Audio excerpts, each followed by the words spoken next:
നല്ല പാല് ഏതാണെന്ന് ചോദിച്ചു കഴിഞ്ഞാൽ മലയാളി ഓട്ടോമാറ്റിക്കായിട്ട് പെട്ടെന്ന് പറയുന്ന സിമ്പിൾ ഉത്തരം എന്താണ്? നല്ല പാല് ഏതാണെന്ന് ചോദിച്ചു കഴിഞ്ഞാൽ ഏത് പാലിനാണ് വെള്ളം കുറവ് അതായിരിക്കും നല്ല പാല്.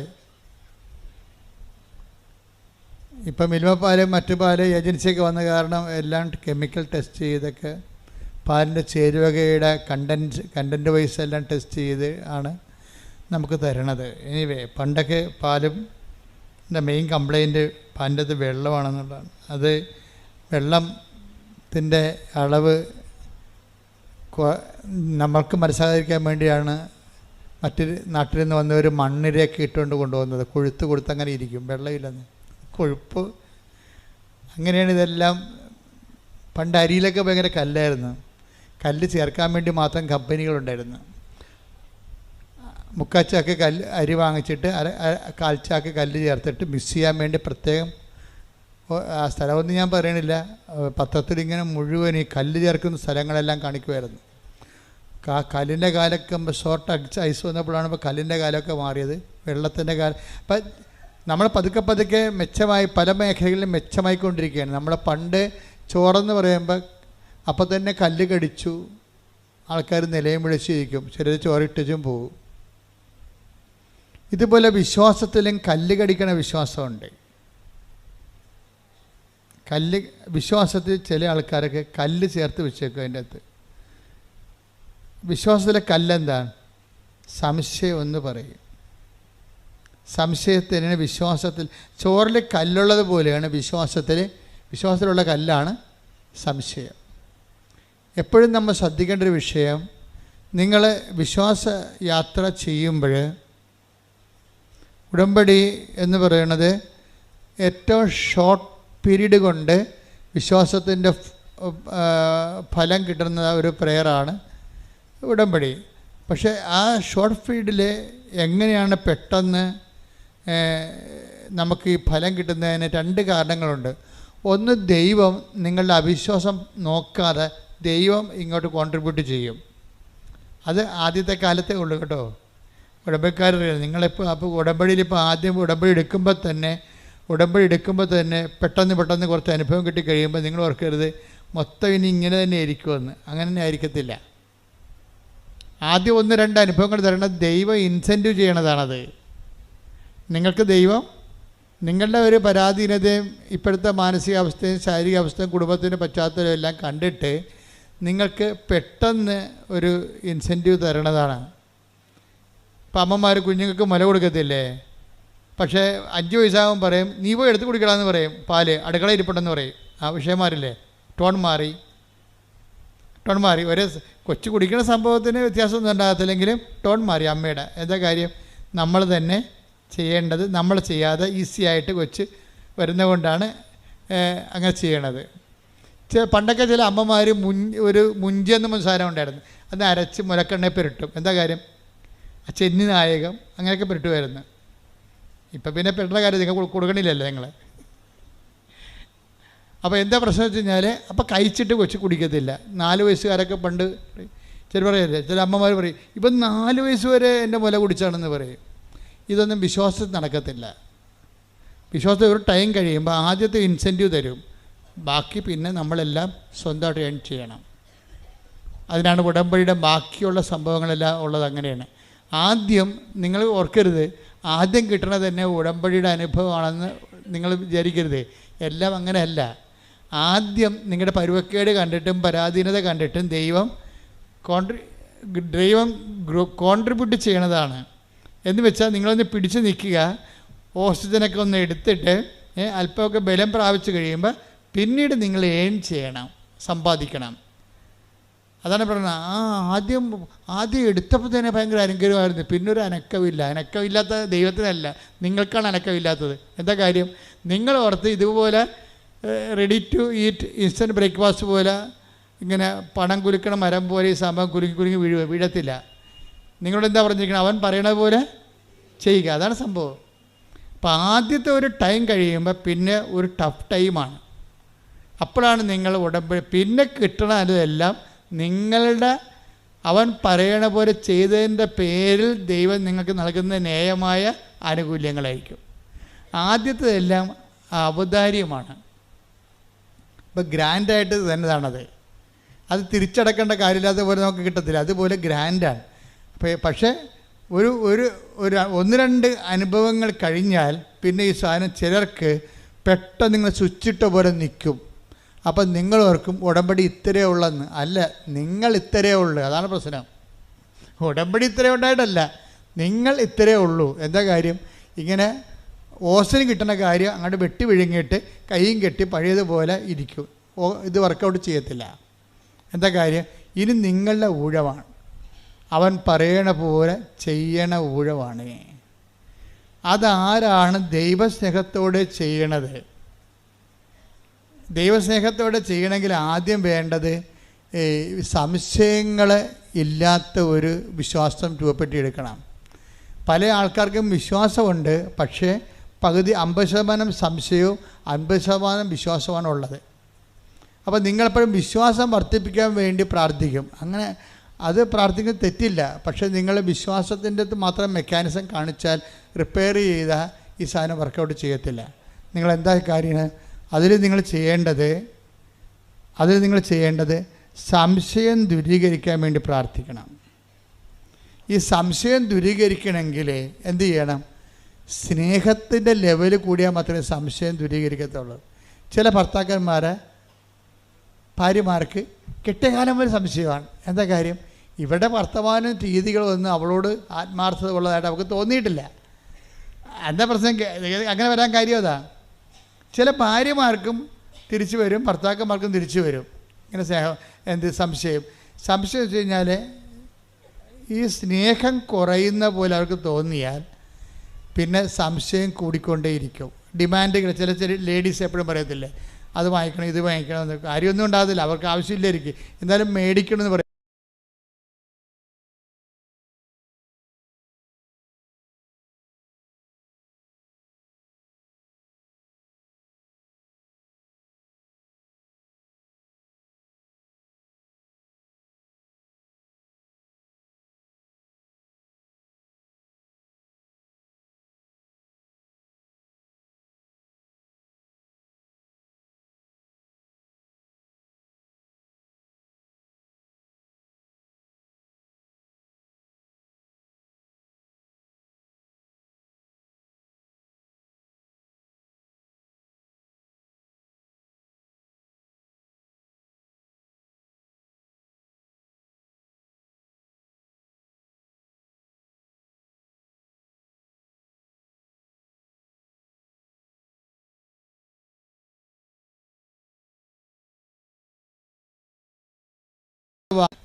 സ്നേഹം ഇല്ല.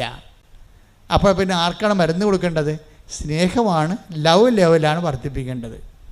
ഉടമ്പടിയുടെ ഒരു ജീവശാസ്ത്രം, ബയോളജി ഓഫ് ദി കവനൻറ്റ്, അതിൻ്റെ ഗ്രോത്ത് വരുന്ന, അത് വളർന്നു വരുന്ന ഒരു ജീവശാസ്ത്രം അങ്ങനെയാണ്.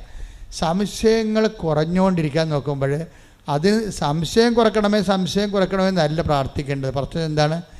സ്നേഹം കൂട്ടണമേ. പക്ഷെ സ്നേഹത്തിനൊരു കുഴപ്പമുണ്ട്.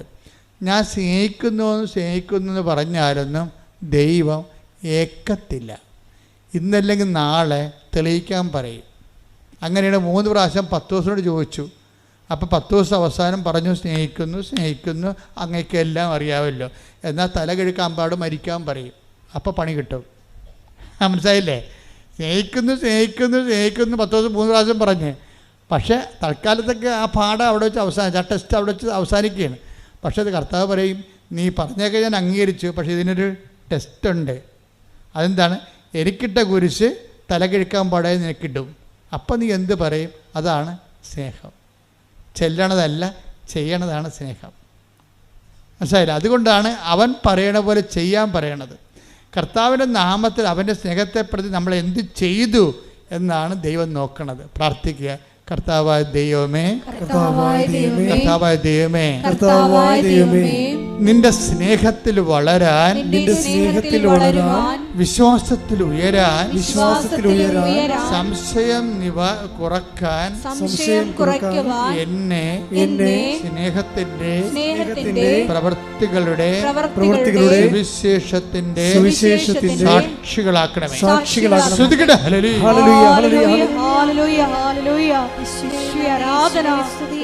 വിശ്വാസം പ്രവൃത്തിപദത്തിൽ കൊണ്ടുവരുവാൻ ഈ ആരാധനയിലൂടെ ഞങ്ങളെ അഭിഷേകം ചെയ്യണമേ. പരിശുദ്ധ പരമദിവ്യകാരുണ്യത്തിന് ആരാധനയും സ്തുതിയും പുകഴ്ചയും ഉണ്ടായിരിക്കട്ടെ. ഇപ്പൊ നിങ്ങൾക്ക് മനസ്സിലായില്ലേ ഉടമ്പടി? അതിൻ്റെ ഉടമ്പടി നമ്മൾ ഒരു ഡ്രൈവർ ആകുമ്പോൾ തന്നെ അതിൻ്റെ മെക്കാനിസ്റ്റും ആകണം. അത് മനസ്സിലായില്ലേ? നമ്മൾ ഉടമ്പടിയുടെ ഡ്രൈവറായിട്ട് മാത്രം ഇരുന്ന് കഴിഞ്ഞാൽ ഈ സാധനം ഇടയ്ക്ക് വഴി വീണാൽ ആരും സഹായിക്കത്തില്ല. അപ്പോൾ മെക്കാനിസം കൂടി അറിഞ്ഞു കഴിഞ്ഞാൽ നമുക്ക് തന്നെ റിപ്പയർ ചെയ്തുകൊണ്ട് വണ്ടി ഓടിച്ചുകൊണ്ട് പോകാൻ പറ്റും. അപ്പോൾ എന്താ സംഭവം? ഉടമ്പടിക്ക് വീഴ്ച വരാൻ സാധ്യതയുള്ളത് ദൈവസ്നേഹം കൂട്ടാൻ നിങ്ങൾ ശ്രദ്ധിച്ചു കഴിഞ്ഞാൽ മതി. വേറെ ഒന്നും ചെയ്യേണ്ട. ദൈവസ്നേഹം കൂട്ടാൻ വേണ്ടി പ്രവർത്തനമല്ലാതെ അവിടെ കൊണ്ട് പ്രാർത്ഥന കൊണ്ടോ ചൊല്ലൽ കൊണ്ടോ ഒന്നും ചെയ്യാൻ പറ്റത്തില്ല. അപ്പം അതുകൊണ്ട് ചെയ്യണ കാര്യങ്ങൾ അളിഞ്ഞ മോന്തയമായിട്ട് ചെയ്യരുത്. എനിക്ക് തന്നെ ഈ അളിഞ്ഞ മോന്തക്കാരെ കാണുമ്പോൾ തന്നെ എനിക്ക് പറയും. എന്താ കാര്യം? ഞാൻ പറഞ്ഞു, നിങ്ങൾ സ്മാർട്ടായിട്ട് നിൽക്കുക. മാതാവിൻ്റെ അടുത്തല്ല നിൽക്കണത്. അതായത് നിങ്ങൾ ചായക്കടയിലും ആശുപത്രിയിലും അല്ലല്ല നിൽക്കണത്. ആശുപത്രിയിലാണെങ്കിൽ ഈ മരുന്ന് കഴിച്ചാൽ ശരിയാകുമോ ഇല്ലേ, ഈ ഡോക്ടറാണ്, അതിന് വേറെ ഡോക്ടറുണ്ടാ. പല ഡോക്ടറിനെ കുറിച്ച് നമ്മളോട് പല ആൾക്കാർ പറഞ്ഞിരിക്കണ കാരണം നമ്മളൊരു ആശുപത്രിയിലും ഇത് തന്നെ ആയിരിക്കുമോ നമ്മുടെ യഥാർത്ഥ ഡോക്ടർ, ഇത് തന്നെ ആയിരിക്കും ആശുപത്രി, ഇങ്ങേര് തന്നെ കുറിച്ച് തന്നെ ആയിരിക്കും ആ കറക്റ്റ് മരുന്ന്. അങ്ങേര് കുറിച്ച് തന്നെ കറക്റ്റായാൽ പോലും നമുക്ക് അങ്ങനെ സംശയമായിരിക്കും. അതുകൊണ്ടാണ് ഈ അളിഞ്ഞ മോന്ത വന്നത്. ഉടമ്പടി എന്ന് പറയുന്ന ഒരു സ്മാർട്ട് പ്രോജക്റ്റാണ്. കർത്താവിൻ്റെ അടുത്ത് വരുമ്പോൾ ഞാൻ ഇവിടെ ഇന്നലെയൊക്കെ അവർ പറഞ്ഞു, നിങ്ങൾ സന്തോഷമായിട്ട് പോകും. എന്താ കാര്യം? ഇത് ശരിക്കും മാതാവിൻ്റെ അടുത്ത് നിന്ന് പോകുന്നവർ അവർ കൃത്യമായിട്ടുള്ള ആൾക്കാരുടെ അമ്മ കൂടെ പോകും. കാര്യം നിങ്ങളുടെ ചില ആൾക്കാരുടെ കൂടെ വരാത്തതിൻ്റെ കാര്യം നിങ്ങളെ അളിഞ്ഞ മോന്തയായിട്ട് വരണേ. ചത്തവൻ്റെ വീട്ടിൽ മരിച്ചവരിക്കണവർ അടുത്ത ആൾ അങ്ങോട്ട് പോവുകയും ചെയ്യും. ഇതെല്ലാം മാതാവ് കാണുന്നുണ്ടല്ലോ. അതിൻ്റെ അടുത്ത് ഈ പന്നി വിശ്വസിക്കണില്ല എന്നുള്ളത് അമ്മയ്ക്ക് അറിയാം. പിന്നെ ഇതിൻ്റെ കൂടെ പോയിട്ട് എന്നാ കാണിക്കാനാണ്? അതാണ് നിൻ്റെ കൂടെ വന്നിട്ട് എന്നാ കാണിക്കാനാണ്. പക്ഷെ നിനക്ക് നല്ല ദൈവസ്നേഹമുണ്ട്, നല്ല പ്രത്യാശ ഉണ്ട്. കഴിഞ്ഞ ദിവസങ്ങളിലേ അമലു എന്ന് പറഞ്ഞൊരു കുഞ്ഞൊരു സാക്ഷ്യം പറഞ്ഞാണ്. അമലുവിൻ്റെ സാക്ഷ്യം എന്ന് പറഞ്ഞത്, അമലു ഉള്ളതുപോലെ മാതാവിനോട് പറയുന്ന ആളാണ്. അമൽ പറഞ്ഞു 10 കൊല്ലയുടെ മക്കളില്ലേ ആളിനി. അപ്പോൾ പല ചികിത്സ കഴിഞ്ഞിട്ട് ഇവ മക്കൾ എന്നുള്ള കാര്യം ആ ചാപ്റ്റർ അവർ ക്ലോസ് ചെയ്തിരിക്കുകയാണ്. ഇനിയിപ്പോൾ ഇങ്ങനെ ജീവിച്ചോളാമെന്നുള്ള ഒരു മനസ്സിനെ അങ്ങനെ പഠിപ്പിച്ച് അങ്ങനെ കുഴപ്പമില്ലാതെ പോവുകയാണ്. അപ്പോഴാണ് ആൾക്കാർ പറയണത് കൃപാസനം മാതാവ് 25 വർഷമായിട്ട് മക്കളില്ലാത്തവർക്ക് മക്കളെ കൊടുക്കുന്നുണ്ടെന്ന് പറഞ്ഞു. അപ്പോൾ അവർക്ക് പുതിയൊരു അധ്യായം ആണ് ശരിക്കും തുറന്നത് ജീവിതത്തിൽ. അതാണ് സംഭവം. പിന്നെ അത് നിങ്ങൾ അങ്ങോട്ടും ഇങ്ങോട്ടും പറയണില്ലേ, അതാണ് സുവിശേഷം എന്ന് പറയണത്. നിങ്ങൾ പറയാതിരിക്കരുത്. നിങ്ങൾക്ക് പറയാൻ കഴിവുണ്ടെന്നും നിങ്ങൾക്ക് പറയാൻ കഴിയുമെന്നും ഒക്കെ അമ്മയ്ക്കറിയാം. ഇവിടുത്തെ നിങ്ങൾ പണിമേടിക്കാൻ പോണ എപ്പോഴാണെന്നറിയാമോ? നിങ്ങൾക്ക് ഇത്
പ്രേമത്വമാണ് നിങ്ങൾ ബന്ധുക്കളെ പറഞ്ഞിട്ട് അവിടെ ഞെളിഞ്ഞിട്ടുണ്ട് നിങ്ങൾ.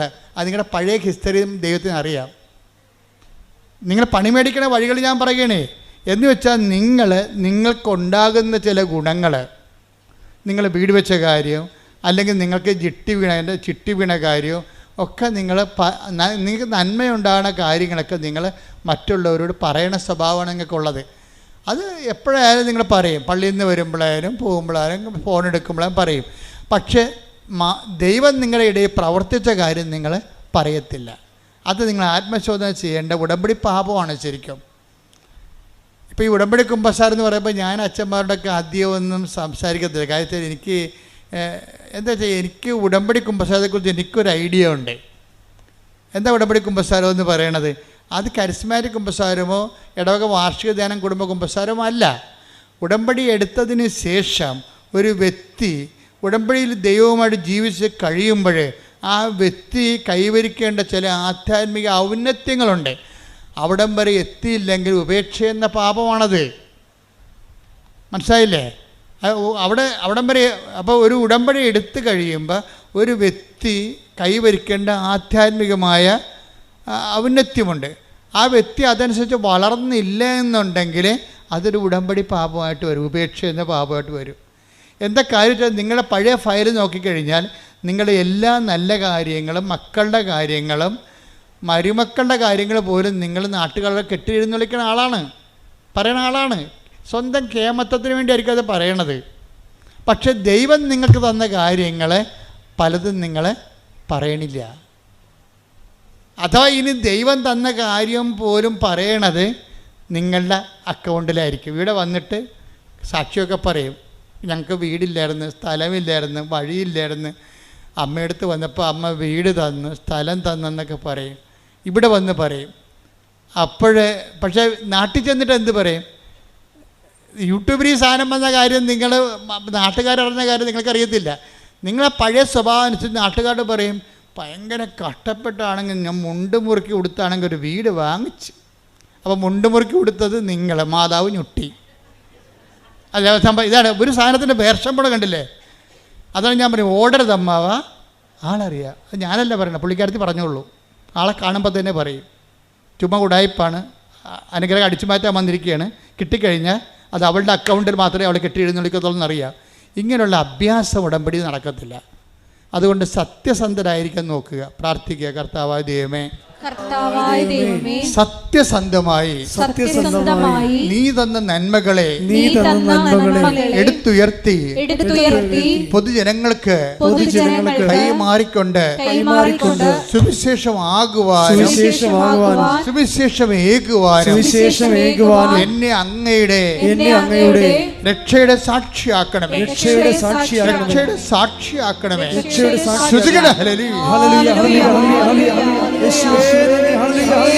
ഉടമ്പടി ഒരു ടൈം ബൗണ്ട് ആയിട്ടുള്ള പ്രെയറാണ്. 90 ദിവസമാണ് ഫസ്റ്റ് യൂണിറ്റ് എന്ന് പറയണത്. First unit. അപ്പോൾ 90 ദിവസത്തിനുള്ളിൽ നിങ്ങൾക്ക് എന്ത് സംഭവിക്കുന്നു എന്നുള്ളതല്ല വിഷയം. ക്യാഷ് ആൻഡ് കൈൻഡായിട്ട് എന്ത് സംഭവിക്കുന്നു എന്നുള്ളതല്ല, ദൈവവും നിങ്ങളും തമ്മിലുള്ള ബന്ധത്തിൽ എന്ത് സംഭവിക്കുന്നു. ഇപ്പം ഞാൻ അവളുടെ മഞ്ജുഷയുടെ അമലുവിൻ്റെ കാര്യം പറഞ്ഞില്ലേ, അമലു പെട്ടെന്നാണ് മാതാവുമായിട്ട് നല്ല സീരിയസ് റിലേഷനിൽ വന്നത്. എന്നിട്ട് മാതാവിനോട് പറഞ്ഞ എന്താ, കഴിഞ്ഞ ഡിസംബറിൽ അമലു വന്നിട്ട് പറഞ്ഞ്, അമ്മേ ഇത് ഡിസംബർ മാസമാണ്, it is a holy month, വളരെ വിശുദ്ധമായൊരു മാസമാണ്, അമ്മയ്ക്ക് ഈശോനെ കിട്ടിയ മാസമാണ്, എനിക്ക് ഒരു കുഞ്ഞിനെ തരണം. കണ്ട എന്ത് സിമ്പിളാണ് ആ പ്രെയർ. അവൾ ആ മാസം ഗർഭിണിയായി. അപ്പോൾ ദൈവത്തോട് ഇൻട്രാക്ട് ചെയ്യണം. ഞാൻ എപ്പോഴും പ്രാധാന്യം കൊടുക്കുന്നത് കോമൺ ഫെയ്ത്ത് ഓഫ് ദി കോമൺ പീപ്പിളാണ്. നമുക്ക് സംഭവിച്ചത് വിശ്വാസത്തിന് ഒരു സാങ്കേതിക ജഡിലതയിൽ അപ്രാപ്യമായിട്ട് സാങ്കേതിക ജ്ഞാനമായിട്ട് പ്രതിഷ്ഠിക്കപ്പെട്ടത് കാരണം ഈ വിശ്വാസത്തിൻ്റെ നല്ല ഫലങ്ങൾ താഴേക്ക് വരത്തില്ല. താഴേക്ക് വരുത്താൻ വേണ്ടി വല്ല രാഷ്ട്രീയ കഥകളോ നാട്ടുകഥകളോ, അവിടെ കല്ലില്ല ഇവിടെ കല്ലില്ല എന്നൊക്കെ പറഞ്ഞ് പുൾപ്പിറ്റ് ആ പാടെ കുളമാക്കി കളയും. ജനങ്ങൾക്ക് ദൈവത്തിൻ്റെ വഴികൾ പറഞ്ഞു കൊടുക്കാനും ദൈവാനുഭവത്തിലേക്ക് ജനങ്ങളെ നയിക്കാനും അവർ അനുഭവിച്ച് പരിചയിച്ച ആധ്യാത്മികതയുടെ ചില പുഴുക്കുത്തുകളെ എടുത്തു മാറ്റിയിട്ട് അതിനെ ക്രെഡിറ്റ് ചെയ്തിട്ട് അതിലവരെ ബൂസ്റ്റ് ചെയ്യുകയാണ് ഉടമ്പടി ചെയ്യണത്. എന്നിട്ട് ഇപ്പം നിങ്ങൾക്ക് സംസാരിക്കാൻ നല്ലോണം അറിയാം, അപ്പോൾ ദൈവത്തോട് നിങ്ങളെ അമ്മയെന്നല്ലേ വിളിക്കണത്, അല്ലേ? അല്ല കളക്ടറെന്നല്ലേ വിളിക്കണത്, അമ്മ. അപ്പോൾ നമുക്ക് ആ ഒരു അമിക്കബിലിറ്റി ഉണ്ട് പ്രേയറിൽ. അപ്പോൾ നിങ്ങൾ അമലു എന്താ ചെയ്യണത്? അമ്മേ, ഇതൊരു നല്ല മാസമാണ്, നല്ല വിശുദ്ധമായ മാസമാണ് ഡിസംബർ. അമ്മയ്ക്ക് ഉണ്ണീശനെ കിട്ടിയ മാസമാണ്, എനിക്ക് ഒരു കുഞ്ഞിനെ തരണം. സിമ്പിളല്ലേ പ്രേയർ? ഇതിനേക്കാൾ വലിയ പ്രാർത്ഥന എന്തുകൊണ്ട്? ആ പ്രാർത്ഥന അപ്പം തന്നെ അമ്മ പച്ചമഷിക്ക് അങ്ങോട്ട് ഒപ്പിട്ട് സാങ്ഷൻ ചെയ്യുകയാണ്. ആ ആഴ്ച തന്നെ അവൾ പ്രേയർ ഉണ്ടാകുകയാണ്. എന്ത് രസമാണ് കേൾക്കാൻ. അവൾ കുഞ്ഞിനെയും കൊണ്ടാണ് കഴിഞ്ഞ ദിവസം വന്നിരുന്നത് ഇവിടെ. 10 കൊല്ലമായിട്ട് ഇതിനെക്കുറിച്ചൊരു ഐഡിയ ഇല്ലാഞ്ഞാണ്. നമുക്കൊരു സങ്കല്പമില്ലാത്ത സംഭവങ്ങളെല്ലാം മാതാവ് ഇതെല്ലാം നമുക്ക് തൊടാവുന്ന രീതിയിൽ അനുഗ്രഹമായിട്ട് കയ്യിൽ തരും. പക്ഷെ നമുക്കെന്താ വേണ്ടത്? അമലുവിന് സംശയമില്ല അവൾ പറയുന്നതിൽ. ആ വർത്തമാനം കേട്ടാൽ മനസ്സിലാവും, സ്നേഹം മാത്രമേ ഉള്ളൂ, അതിൽ സംശയമില്ല. ആ വർത്തമാനം സ്കാൻ ചെയ്യുമ്പോൾ അറിയാൻ പറ്റും. എന്താണ്? ഓ, ഞാനിങ്ങനെയൊക്കെ പറയണേ, കിട്ടുക വെറുതെ, ഇത് രൂപമല്ലേ, അമ്മയല്ലല്ല. അവിടേക്കാണ് പ്രശ്നം വേണ്ടത്.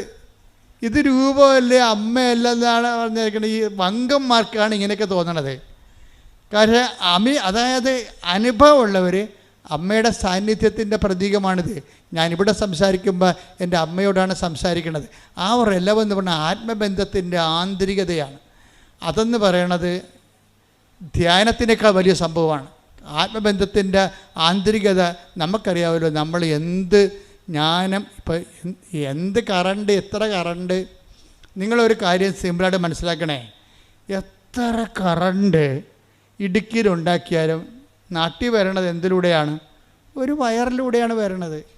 ഇത്രയേ ഉള്ളൂ. അപ്പോൾ നമ്മൾ എത്ര കിലോ വോട്ട് കറണ്ട് ഉണ്ടാക്കിയാലും വരണത് കമ്പിയിലൂടെയാണ്. അല്ലാതെ കമ്പിയില്ലാതെ കറണ്ട് നമുക്ക് വയർലെസ് സൗണ്ട് വരും.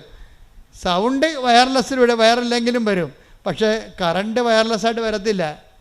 നമ്മൾ എത്ര വോട്ട് കറണ്ട് ഉണ്ടാക്കിയാലും വരണത് കമ്പിയിലൂടെയാണ്. നിങ്ങൾ ദൈവത്തെക്കുറിച്ച് എന്ത് പഠിച്ചാലും, സ്വർഗത്തിൽ പോയി കുത്തിയിരുന്ന് പഠിച്ചാലും ട്രാൻസ്മിഷൻ പ്രാർത്ഥനയിലൂടെ വരത്തുള്ളൂ. അതെപ്പോഴും മനസ്സിലാക്കണം. പിടിയാ, നിങ്ങൾ ദൈവത്തെക്കുറിച്ച് എന്ത് ശാസ്ത്രം പഠിച്ചാലും ശരി, ദൈവത്തോടുള്ള കമ്മ്യൂണിക്കേഷൻ പ്രാർത്ഥനയിലൂടെ വരത്തുള്ളൂ. അല്ലെങ്കിൽ പ്രാർത്ഥനാ നിർഭരമായ പ്രവർത്തനങ്ങൾ, അതിൻ്റെ കണ്ടൻറ്റ് വൈസ് സ്നേഹമാണ്, അല്ല വേറെ ഒന്നുമല്ല.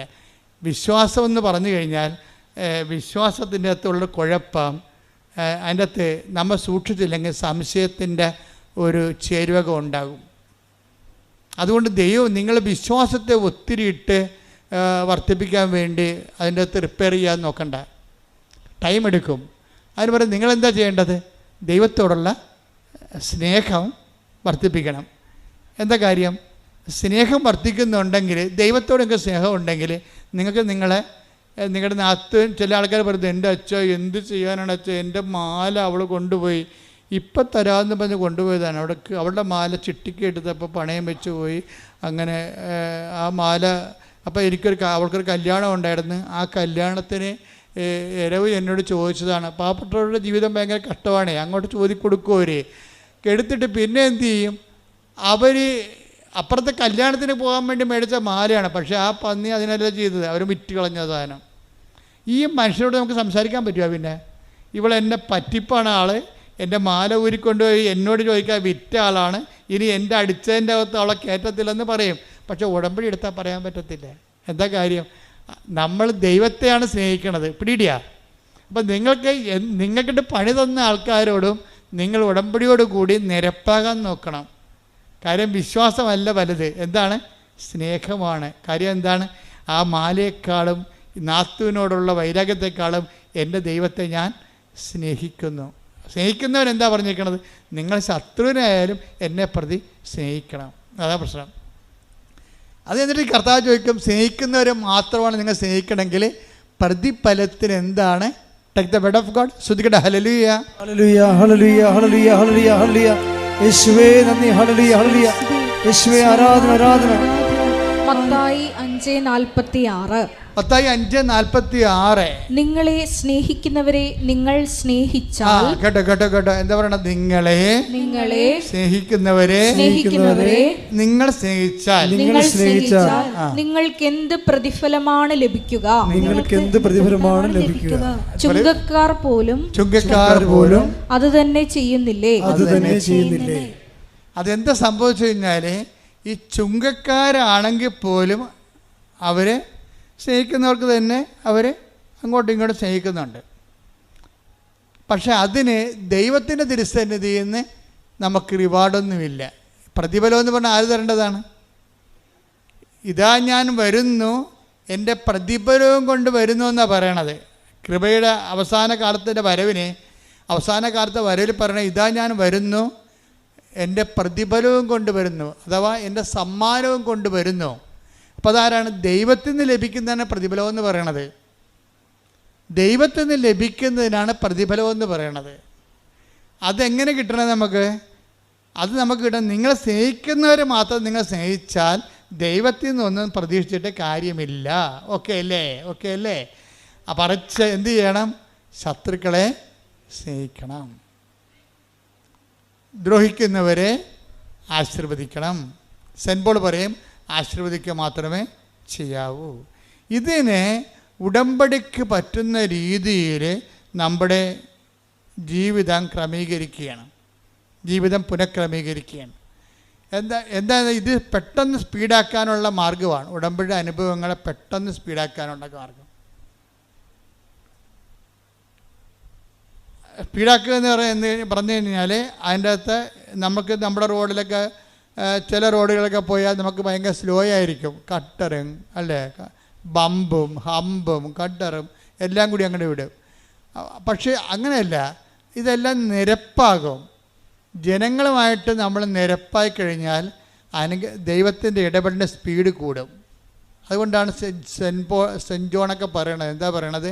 കുന്നും മലയും നിരപ്പാക്കുവിൻ. അതാണ് സംഭവം. കുന്നും മലയും വളഞ്ഞവ ഋജുവാക്കപ്പെടും. അപ്പം നേരെ എല്ലാ വിഷയത്തിൻ്റെ പിന്നിലും സൂത്രപ്പണികളൊന്നും പറ്റത്തില്ല, മറിച്ച് നേരെ പോകാൻ പറ്റത്തുള്ളൂ. നമുക്കിത്തിരി സാമ്പത്തിക നഷ്ടം മാനുഷികവും ഭൗതികമായിട്ടും ഉണ്ടായാലും സൂത്രപ്പണി പറ്റത്തില്ല. അപ്പോൾ ഇതിന് നമ്മൾ എപ്പോഴും ചെയ്യേണ്ടത്, ഉടമ്പടിയിലേക്ക് വരുമ്പോൾ സ്പീഡാകണമെങ്കിൽ ആദ്യം എന്ത് ചെയ്യും? ഈശോ വരാൻ പോയപ്പോൾ യോഹന്നാൻ എന്താ പറഞ്ഞത്? യോഹന്നാൻ പറഞ്ഞത് എന്താണ്? വൃക്ഷങ്ങളുടെ വേരിന് കോടാലിവയ്ക്കപ്പെട്ടിരിക്കുന്നു, ഫലം തരാത്ത വൃക്ഷങ്ങളെ വെട്ടിത്തീരെറിയപ്പെടും. എന്നിട്ട് പറഞ്ഞാൽ കുന്നും മലയും നിരപ്പാക്കപ്പെടും. അപ്പോൾ ഇങ്ങനെ നേരെ ആക്കി കിടക്കഴിഞ്ഞാൽ, അതായത് വളവ്, വഞ്ചന, ചതി, പറ്റിപ്പ്, ഇങ്ങനെയുള്ള ഓരോ കുടില സൂത്രങ്ങളൊക്കെ എല്ലാം റെക്ടിഫൈ ചെയ്യണം. ദൈവത്തിന് പ്രവർത്തിക്കാൻ പറ്റുന്ന രീതിയിൽ നമുക്കവിടെ നഷ്ടവും ലാഭവും നോക്കരുത്. ദൈവമാണ് ഏറ്റവും വലിയ ലാഭം. പിടികിട്ടുന്നുണ്ടോ? ദൈവമാണ് ഏറ്റവും വലിയ ലാഭം. അതായത് ഒരു പശു നമ്മൾ 40,500 രൂപയ്ക്ക് വാങ്ങിച്ചു. അതിനെ വിറ്റപ്പോൾ 35,750 രൂപ. ലാഭമോ നഷ്ടമാണ്? നഷ്ടം. പക്ഷേ ആൾക്കാർ ചിലർ പറയും, മറ്റത് 500 രൂപയല്ലേ, ഇപ്പോൾ 750 രൂപ കിട്ടിയല്ല എന്ന് പറയും. ആൾക്കാരെ അളക്കണത് ഇങ്ങനെയാണ്. വെച്ച് കഴിഞ്ഞാൽ ഈ ദൈവത്തെപ്പോലും അളക്കണത് ഇങ്ങനെയാണ്. അതായത് നിങ്ങൾ ക്യാഷ് ആൻഡ് കൈൻഡ് വെച്ചുകൊണ്ടാണ് ദൈവത്തെ അളക്കണത്. എന്നിട്ട് നിങ്ങൾ വിചാരിക്കണത് ദൈവമാണ് ഏറ്റവും വലിയ ലാഭം. അപ്പോൾ അതുകൊണ്ട് തന്നെ നമ്മൾ ജീവിതത്തെ കണക്കാക്കേണ്ടത്, നമുക്ക് ജീവിതത്തിലുണ്ടാകുന്ന ചെറിയ രൂപയുടെ ലാഭവും എടുത്തിട്ട് നഷ്ടമെടുത്തിട്ട് അത് വലിയ നഷ്ടമാണ് നിങ്ങൾ കൊട്ടിക്കോഷിച്ച് മോന്തം കയറ്റിയിരിക്കരുത്. മറിച്ച് എന്താണ്? ദൈവത്തെ കിട്ടാൻ വേണ്ടി കുറേ കോംപ്രമൈസ് ചെയ്യേണ്ടി വരും ജീവിതത്തിൽ. ചിലപ്പോൾ ക്ഷമയായിരിക്കും, ചിലപ്പോൾ നന്മയായിരിക്കും. അപ്പോൾ ഇങ്ങനെ ഓരോ പരിശുദ്ധാത്മാവിൻ്റെ ദാനങ്ങൾക്ക് അനപേക്ഷണീയമായിട്ട് ജീവിതം ഒന്ന് പുനഃക്രമീകരിക്കുന്നതാണ്. അത് അങ്ങേര് പശ്ചാത്താപത്തിൻ്റെ ജ്ഞാനസ്ഥാനമാണ് നൽകിയത് യോഹന്നാൻ മാന്താന. അപ്പോൾ ഈശോ വന്നപ്പോൾ പരിശുദ്ധാത്മാവിൻ്റെ ജ്ഞാനസ്ഥാനം നൽകി. പക്ഷേ ആ പരിശുദ്ധാത്മാവിൻ്റെ ജ്ഞാനസ്ഥാനം നൽകിയപ്പോഴേ കർത്താവ് കുന്നും മലയും നിരപ്പാക്കണ കാര്യമൊന്നും പറഞ്ഞിട്ടില്ല. പറഞ്ഞ എന്താണ്? പരിശുദ്ധാത്മാവിൻ്റെ ഫലങ്ങൾ എല്ലാവർക്കും അറിയാം. അതെന്താണ്? സ്നേഹം, ക്ഷമ, ദയ, നന്മ. Take the word of God. ശ്രുതികട ഹല്ലേലൂയ ഹല്ലേലൂയ ഹല്ലേലൂയ ഹല്ലേലൂയ ഹല്ലേലൂയ. യേശുവേ നന്ദി. ഹല്ലേലൂയ. 5:22-23. ഗലാത്യർ 5:22-23. എന്നാൽ ആത്മാവിന്റെ ഫലങ്ങൾ സ്നേഹം, ആനന്ദം, സമാധാനം, ക്ഷമ, ദയ, നന്മ, വിശ്വസ്തത, സൗമ്യത, ആത്മസംയമനം ഇവയാണ്. ഇതെന്ത് വരുന്ന വെച്ചാൽ ഇതിനകത്ത് ഇപ്പോൾ പ്രത്യാശ നമ്മളെ നിരാശരാക്കുന്നില്ല. റോമ 5:5 വായിച്ചേ. ഈ റോമ 5:5 ഗലാത്യർ 5:22 നമ്മൾ കണക്ഷൻ ഉണ്ടെന്നാണ് ഇപ്പോൾ പരിശുദ്ധാത്മാവ് നൽകുന്ന സൂചന. ഗലാത്യർ 5 റോമ 5:5 റോമ 5:5 പ്രത്യാശ നമ്മെ നിരാശരാക്കുന്നില്ല. ഒന്ന് പറഞ്ഞ പ്രത്യാശ നമ്മളെ നിരാശരാക്കുന്നില്ല. കാരണം നമുക്ക് നൽകപ്പെട്ടിരിക്കുന്ന പരിശുദ്ധാത്മാവിലൂടെ ദൈവത്തിന്റെ സ്നേഹം നമ്മുടെ ഹൃദയങ്ങളിലേക്ക് ചൊരിയപ്പെട്ടിരിക്കുന്നു. അപ്പോൾ പ്രത്യാശ ഉണ്ടെങ്കിൽ അതിൻ്റെ അർത്ഥം എന്താണ്? സ്നേഹം ചൊരിഞ്ഞു എന്നതിൻ്റെ അർത്ഥം. ക്ലിയർ അല്ലേ? നമുക്ക് പ്രത്യാശ ഉണ്ടെങ്കിൽ സ്നേഹം നമ്മളിലേക്ക് ചുരിഞ്ഞു എന്ന അർത്ഥം. നമുക്ക് ദൈവസ്നേഹം വന്നു എന്ന് എങ്ങനെ അറിയാൻ പറ്റും? അച്ഛനും പറയും, എല്ലാവരും പറയും ദൈവസ്നേഹം. പക്ഷെ നമ്മളിലേക്ക് ദൈവസ്നേഹം വന്നു എന്ന് എങ്ങനെ അറിയാൻ പറ്റുമെന്നാണ് ഇപ്പോൾ പരിശുദ്ധാത്മാവ് ഓൺലൈനിൽ പറയണത്. എന്താ പറയണത്? അതായത് ഒന്ന് റോമർ 5:5 വായിച്ച്. പ്രത്യാശ നമ്മെ നിരാശരാക്കുന്നില്ല. പ്രത്യാശ നമ്മളെ നിരാശരാക്കുന്നില്ല. കാരണം നമുക്ക് നൽകപ്പെട്ടിരിക്കുന്ന പരിശുദ്ധാത്മാവിലൂടെ ദൈവത്തിന്റെ സ്നേഹം നമ്മുടെ ഹൃദയങ്ങളിലേക്ക് ചൊരിയപ്പെട്ടിരിക്കുന്നു. അപ്പൊ നമ്മൾക്ക് ഒരു വിഷയത്തിൽ പ്രത്യാശ ഉണ്ടെന്ന് വെച്ചാൽ അതിൻ്റെ അർത്ഥം എന്താണ്? പരിശുദ്ധാത്മാവും നമ്മൾ നിറഞ്ഞു എന്നതിൻ്റെ അർത്ഥം നിറഞ്ഞിരിക്കുന്നു. പരിശുദ്ധാത്മാവിൻ്റെ ഫലം എന്താണ്? അത് സമാധാനമാണ്. ഈ പ്രത്യാശ എന്ന് പറയുന്നത് തന്നെയാണ് സമാധാനം. നമ്മൾ പരിശുദ്ധാത്മാവിൻ്റെ ഫലങ്ങൾ കണ്ടില്ലേ? പരിശുദ്ധാത്മാവ് വന്നപ്പോൾ ഉടനെ ഫലം വന്ന്. എന്താണത്? ഗലാത്യർ 5:22 വായിച്ചേ. ഗലാത്യർ 5:22-23. ഗലാത്യർ 5:22-23. എന്നാൽ ആത്മാവിന്റെ ഫലങ്ങൾ സ്നേഹം, ആനന്ദം, സമാധാനം, ക്ഷമ. ഇത് കണ്ട അതായത് സ്നേഹം പറഞ്ഞേ. ആനന്ദം, സമാധാനം, ക്ഷമ. ഈ സമാധാനവും ക്ഷമയും എന്തിനുള്ളതാണ്? അത് തന്നെയാണ് ഈ പ്രത്യാശയുടെ കടുപ്പിച്ചിരിക്കുന്ന മനോഗുണങ്ങളെന്ന് പറയണത്. അതായത് നമ്മൾക്കൊരു വിഷയത്തിൽ പ്രത്യാശ ഉണ്ടെങ്കിൽ നമുക്കെന്തുണ്ടാകും? സമാധാനം ഉണ്ടാകും. പ്രത്യാശ ഉണ്ടെങ്കിൽ നമുക്കെന്തുണ്ടാകും? സമാധാനം ഉണ്ടാകും.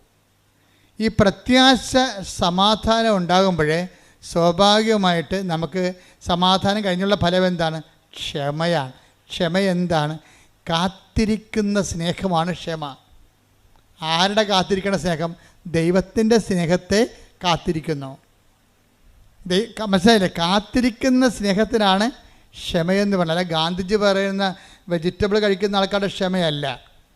ഇപ്പോൾ ഒരു സായിപ്പ് പുസ്തകം വായിച്ചുകൊണ്ടിരുന്നപ്പോൾ ഗാന്ധി വന്ന് സൗത്ത് ആഫ്രിക്കയിൽ ഗാന്ധിയുടെ കൂടെ ഇരുന്നെന്ന് പറഞ്ഞില്ലേ? അപ്പോൾ ഉടനെ വെള്ളക്കാരൻ്റെ കൂടെ കറുത്തവൻ ഇരുന്ന് കഴിഞ്ഞപ്പോൾ ഉടനെ അയാൾ അടിച്ചെന്ന് പറഞ്ഞ്. അപ്പോൾ അടിച്ചെന്ന് പറഞ്ഞപ്പോൾ ഗാന്ധി സൗമ്യമായെന്ന് പറഞ്ഞ്, ശാന്തമായെന്ന് പറഞ്ഞ്. അതൊരു ക്ഷമയാണ്. അതിന് വെജിറ്റബിൾ ക്ഷമയെന്ന് പറയും. എന്ന് വെച്ച് കഴിഞ്ഞാൽ പച്ചക്കറി മാത്രം കഴിച്ച് ജീവിക്കുന്നവർക്ക് സ്വാഭാവികമായിട്ട് ക്ഷമയുണ്ടാകും. പന്നി ഇറച്ചിയും പശു ഇറച്ചി കഴിക്കുന്നവർക്ക് ചൂടുണ്ടാകും. അത് നമ്മുടെ ബോഡിയും നമ്മൾ കഴിക്കുന്ന ആഹാരവും ശരീരത്തിൻ്റെ ചൂടും അവൻ്റെ പ്രവർത്തനങ്ങളും തമ്മിൽ വ്യത്യാസമുണ്ട്. ഇന്ത്യ ഓരോരുത്തർ യുദ്ധത്തിന് പോയിട്ടില്ലല്ല. അവരടുത്തും പോയാ? ഇന്ന് വരെ ഇന്ത്യക്കാരൻ യുദ്ധത്തിന് പോയിട്ടില്ല. നമ്മുടെ മേക്കെട്ട് കയറാൻ വന്നിട്ടേ ഉള്ളൂ. നമ്മളെന്താ യുദ്ധത്തിന് പോകാഞ്ഞത്? നമ്മുടെ സസ്യ ബുക്കുകളാണ് ബേസിക്കായിട്ട് സസ്യ ബുക്കുകളാണ്. 5000 കുറച്ച് ചരിത്രം എടുത്താൽ ഓരോരുത്തരും പോയി ആക്രമിച്ച് ആരെങ്കിലും വന്നപ്പോൾ അള മുട്ടിയ തിരിഞ്ഞ് കടിക്കുമെന്ന് പറഞ്ഞാൽ നമ്മുടെ വായിക്കയറി പല്ലുണ്ടാന്ന് നോക്കിയപ്പോൾ കടിച്ചെന്നല്ലാതെ അങ്ങോട്ട് കയറി കച്ചിട്ടില്ല. അപ്പം അങ്ങനെ സസ്യബുക്കുകൾക്ക് സ്വാഭാവികമായൊരു ക്ഷമ ഉണ്ടാകും. ആ ക്ഷമയല്ല പരിശുദ്ധാത്മാവിന് ക്ഷമ, തെറ്റിദ്ധരിക്കരുത്. പരിശുദ്ധാത്മാവിൻ്റെ ക്ഷമയെന്ന് പറയണത് പച്ചയിറച്ചി കഴിച്ചാലും എന്താണ് കിട്ടണത്? കഴിക്കാതെ ജീവിക്കാൻ പറ്റുമോ? ചൈനയിലെ ആൾക്കാർ പാമ്പ് തിന്നുന്നുണ്ട്, പട്ടിയെ തിന്നുന്ന ആൾക്കാർ വരെ ഉണ്ട്. അവിടെ അതേ കിട്ടത്തുള്ളൂ, പറഞ്ഞിട്ട് വല്ല കാര്യമുണ്ടോ? എന്താണ് കിട്ടണത് അത് തിന്ന് അവൻ ജീവിക്കുകയാണ് അവിടെ. അപ്പോൾ അതേസമയം തന്നെ ഈ ഭക്ഷണ കാര്യങ്ങളിൽ വരുന്ന ക്ഷമയെക്കുറിച്ചുള്ള പരിശുദ്ധാത്മാവ് പറയണത് ദൈവസ്നേഹം നിറയുമ്പോൾ ഇപ്പം ഈ ആംഗ്ലോ സാക്സൺസ് എന്ന് പറയുന്ന ഇംഗ്ലീഷുകാരൻ്റെ അവരുടെ വർഗം ഏതാണ്? ആംഗ്ലോ സാക്സൺസ് ആണ്. ഈ ആംഗ്ലോ സാക്സൺസ് ആരായിരുന്നു? കാനിബാൽസ് ആയിരുന്നു. മനുഷ്യനെ തിന്നുന്ന, അങ്ങോട്ടും ഇങ്ങോട്ടും പിടിച്ചു തിന്നുന്ന ആൾക്കാരായിരുന്നു. ഒരു 10,000-10,000 കൊല്ലം മുമ്പ് അങ്ങോട്ടും ഇങ്ങോട്ടും പിടിച്ചു തിന്നുന്ന ആൾക്കാരായിരുന്നു ഇംഗ്ലീഷുകാർ. കാനിബാൽസ് ആയിരുന്നു. പക്ഷേ ഈ കാനിബാൽസിൽ നിന്നാണ് പിന്നീട് ഫാദർ ഡാമേനും മദർ തെരേസ ഒക്കെ ഉണ്ടാകണത്. അത് സുവിശേഷം ഉണ്ടാക്കിയാണ്, അല്ല പച്ചക്കറിയിൽ നിന്ന് ഉണ്ടാക്കിയതല്ല. പിടിയിട്ടില്ലേ? ഈ പരസ്പരം പിടിച്ചു തീരുന്ന ഒരു ജനതയാണ് സുവിശേഷം, ബൈബിള്, ഫാദർ ഡാമേനെയും അതുപോലെ തന്നെ അസിസി പുണ്യാളനെയും അതുപോലെ തന്നെ മദർ തെരേസനെ ഉണ്ടാക്കിയിരിക്കുന്നത്. എന്ന് വെച്ച് നരഭോജികളെയാണ് അവസാനം നരന്മാർക്ക് വേണ്ടി ഭോജനമായി തീരുന്ന വ്യക്തികളായിട്ട് ബൈബിൾ കൺവേർട്ട് ചെയ്യണത്. ഇത് ഭക്ഷണപാനീയങ്ങൾ കൊണ്ടും അനുഷ്ഠാനക്രമങ്ങൾ ഉണ്ടാക്കിയതല്ല.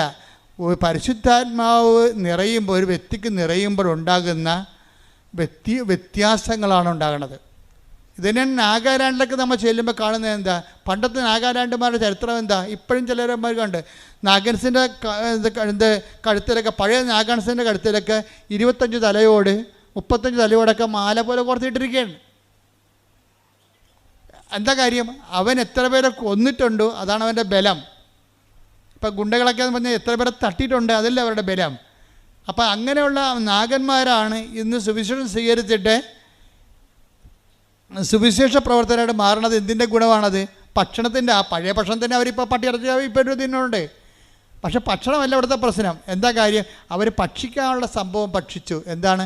കർത്താവിൻ്റെ ശരീരം, യഥാർത്ഥ വചനം ഭക്ഷിച്ച് കഴിയുമ്പോൾ പരിശുദ്ധാത്മാവ് ഇറങ്ങി വരും. വചനം നിങ്ങളെ പ്രാവർത്തികമാക്കി കഴിയുമ്പോൾ അത് ഭക്ഷിച്ചതിന് തുല്യമാണ്. അപ്പോഴെന്ത് ചെയ്യും? നിങ്ങൾ പരിശുദ്ധാത്മാവ് നിങ്ങളിലേക്ക് വരും. അപ്പോൾ നിങ്ങൾ എന്ത് പറ്റും? പരിശുദ്ധാത്മാവിൻ്റെ ഫലങ്ങളുണ്ടാകും. അതെന്താണ്? സമാധാനം, പിന്നെന്താണ്? ക്ഷമ. എന്ന് വെച്ചാൽ കാത്തിരിക്കുന്ന സ്നേഹം. ആരുടെ സ്നേഹമാണ്? എൻ്റെ ദൈവത്തിൻ്റെ സ്നേഹം.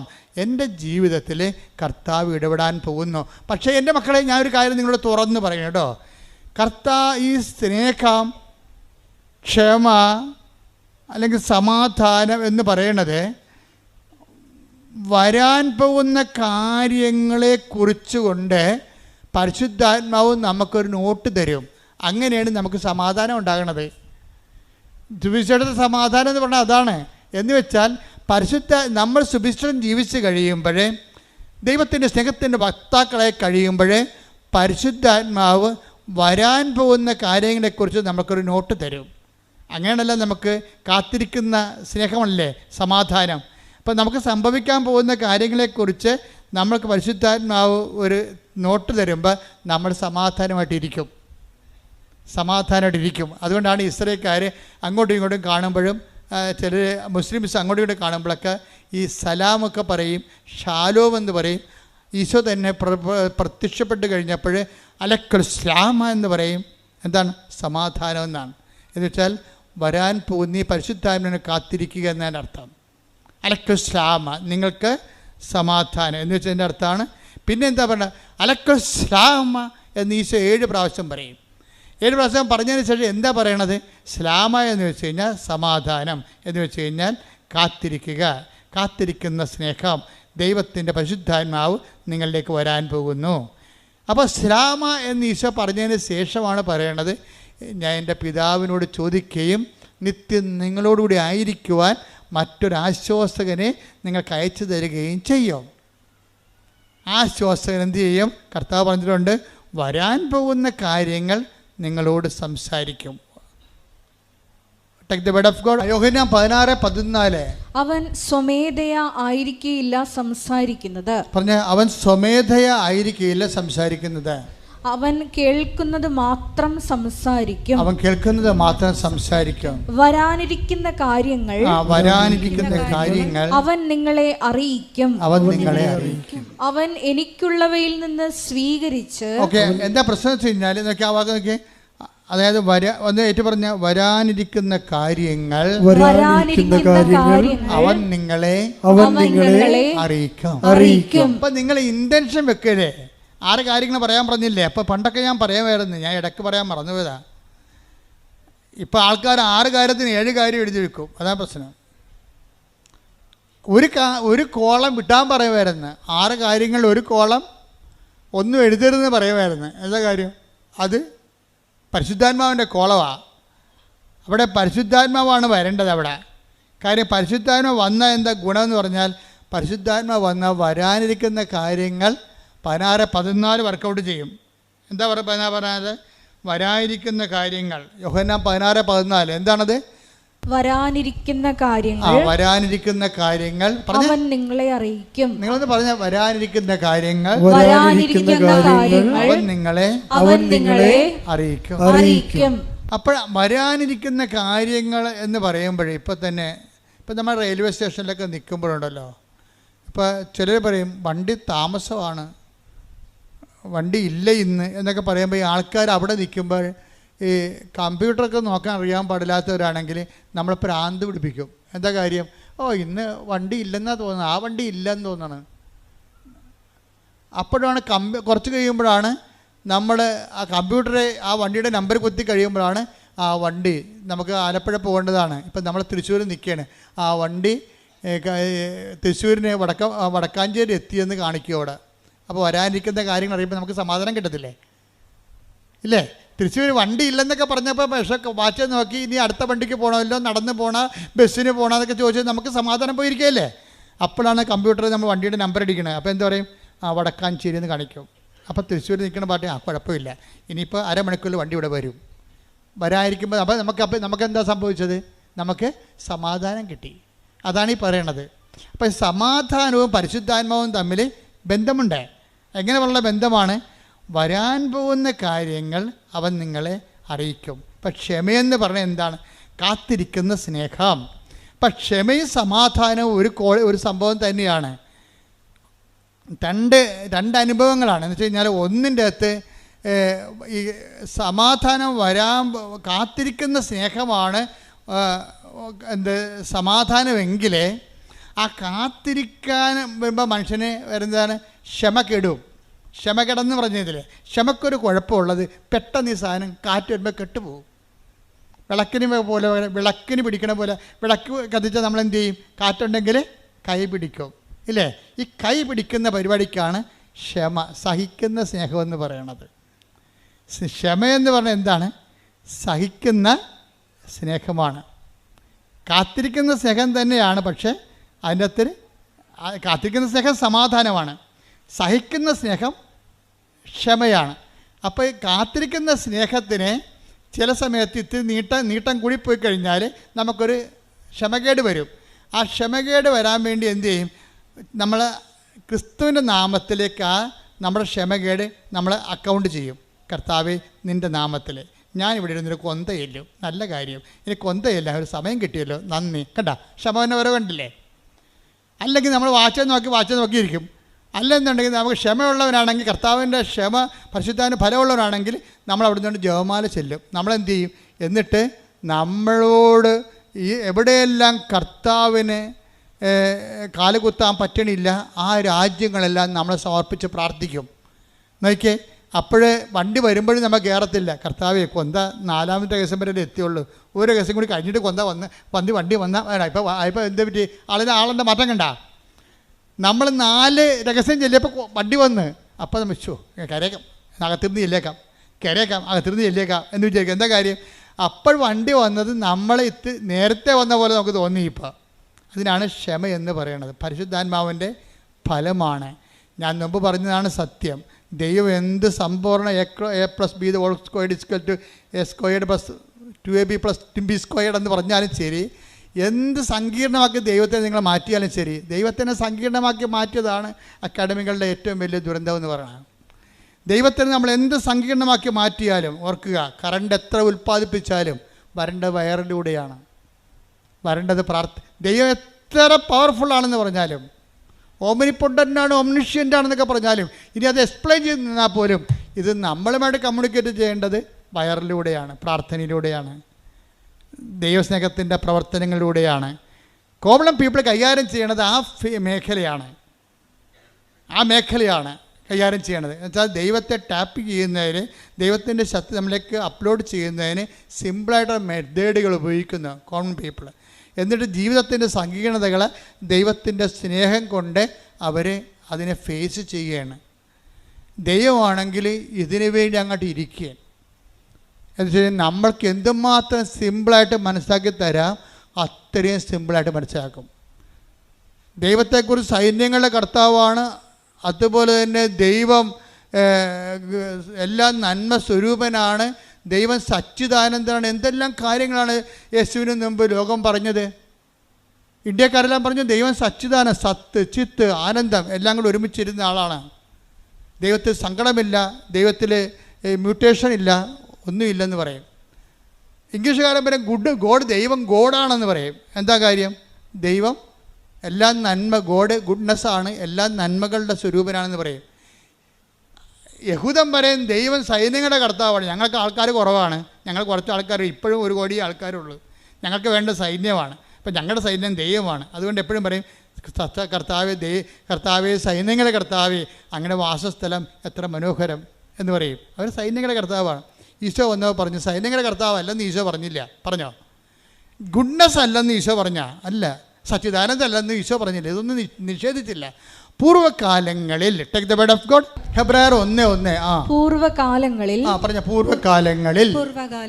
പ്രവാചകന്മാർ വഴി വിവിധ ഘട്ടങ്ങളിലും വിവിധ രീതികളിലും ദൈവം നമ്മുടെ പിതാക്കന്മാരോട് സംസാരിച്ചിട്ടുണ്ട്. അപ്പൊ ഇവിടെ നിൽക്കുന്ന, അതായത് വിശ്വാമിത്രനായാലും ശരി, ഏത് മഹർഷിയായാലും ശരി, അതുപോലെ തന്നെ മുഹമ്മദ് നബി ആയാലും ശരി, മോശയായാലും ശരി, ഏത് മതസ്ഥാപകനായാലും ശരി, ബൈബിൾ കാണുന്നത് പ്രവാചകനായിട്ടാണ് കാണുന്നത്. ഒള്ളി പ്രവാചകൻ. ഉണ്ടായി ഇങ്ങനെ പല ഘട്ടങ്ങളിൽ ദൈവം തൻ്റെ ജനങ്ങളോട് വിവിധ കാലങ്ങളിൽ സംസാരിച്ചിട്ടുണ്ട്.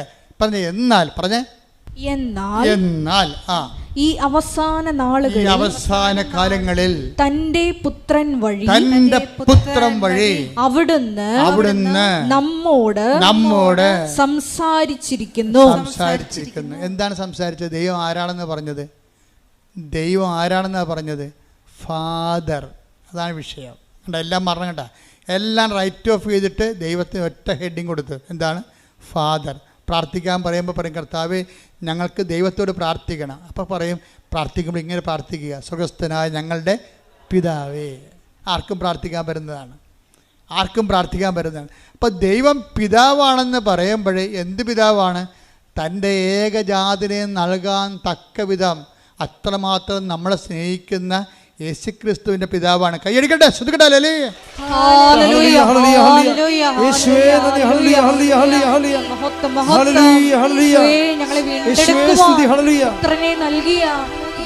ദൈവത്തിന്റെ സ്നേഹത്തിന് നന്ദി പറയുന്നു. പരിശുദ്ധ പരമ ദിവ്യകാരുണ്യത്തിന് ആരാധനയും സ്തുതിയും പുകഴ്ചയും ഉണ്ടായിരിക്കട്ടെ. പിതാവും മക്കളും തമ്മിലുള്ള ഒരു സ്നേഹമായിട്ടാണ് ഈശോ മതത്തെ മാറ്റിയത്.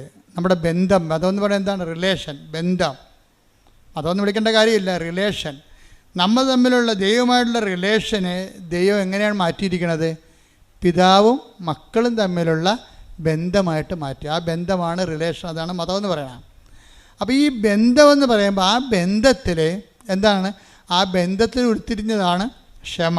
എന്താണ്? സഹിക്കുന്ന സ്നേഹം. പിന്നെ എന്താണ്? സമാധാനം, കാത്തിരിക്കുന്ന സ്നേഹം. കാത്തിരിപ്പിന് ഇത്തിരി ദൈർഘ്യം കൂടിക്കഴിഞ്ഞാൽ നമ്മൾക്ക് പിതാവിനുള്ള സ്നേഹം വെച്ചുകൊണ്ട് ആ കാത്തിരിപ്പിൻ്റെ ഒരു വിരസത നമ്മൾ അഡ്ജസ്റ്റ് ചെയ്യും. എന്താണ്? ക്ഷമ. ഇതെല്ലാം എന്താണ്? ക്ഷമയും സമാധാനം എന്തിൻ്റെതാണ്? പരിശുദ്ധാത്മാവിൻ്റെ ഫലങ്ങളാണ്. ഇതാണ് പരിശുദ്ധാത്മാവിനെ നമ്മുടെ ആധ്യാത്മിക ജീവിതത്തിൽ മാറ്റി നിർത്തിക്കൊണ്ട് ദൈവാനുഭവം സാധ്യമല്ലാത്തത്. എല്ലാ ഘട്ടങ്ങളിലും പരിശുദ്ധാത്മാവ് വേണം. അതുകൊണ്ട് തന്നെ നിങ്ങൾ ഉടമ്പടിയിൽ എഴുതുമ്പോൾ ഒന്നാം ഘട്ടം അല്ലെങ്കിൽ അവസാന ഘട്ടത്തിൽ എൻ്റെ ഒരു നിയോഗം എന്താണ്? പരിശുദ്ധാത്മാവെന്ന് എഴുതണം. എന്താ കാര്യം?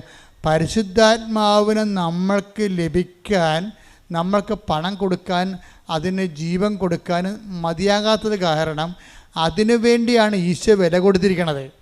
നമ്മളെപ്പോഴും പറയും പാപത്തിന് പരിഹാരമായിട്ടാണെന്ന്. അന്നത്തെ മനുഷ്യന്, ക്രിസ്തുവിന് മുമ്പുള്ള മനുഷ്യന്, യെശയ്യായ്ക്കൊക്കെ അത്രയുമേ വെളിപാട് അവർക്ക് അനുവദിച്ചുള്ളൂ. അവർക്ക് കിട്ടിയ അനുവദിച്ച് കിട്ടിയ വെളിപാട് അവർ പറഞ്ഞിട്ടുണ്ട്. പക്ഷേ ബാക്കിയുള്ളവർക്ക്, ക്രിസ്തുവിന് ശേഷം വന്നവർക്ക് കൂടുതൽ വെളിപാട് കിട്ടി.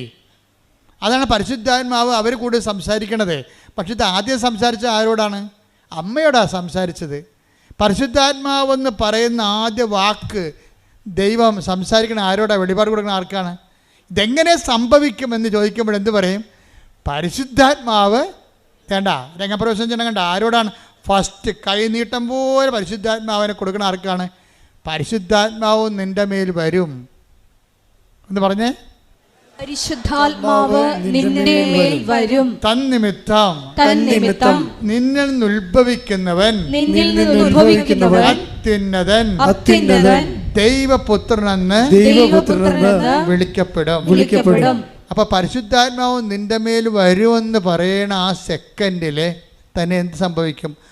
മറിയത്തിലെ സംശയമില്ലാതെ വിശ്വസിക്കും മറിയം. അവിടെയാണ് വിഷയം. മറിയം അമലോത്ഭവയാണെന്ന് പറയാൻ കാരണം ഈ പാപത്തിൻ്റെ ലാഞ്ചനകളോ പാപത്തിൻ്റെ പ്രകൃതിയോ പാപത്തിൻ്റെ ശീലങ്ങളോ ഉണ്ടെങ്കിൽ അതിൻ്റെ കൂടെ വരുന്നതാണ് സംശയം. അതാണ് വിഷയം.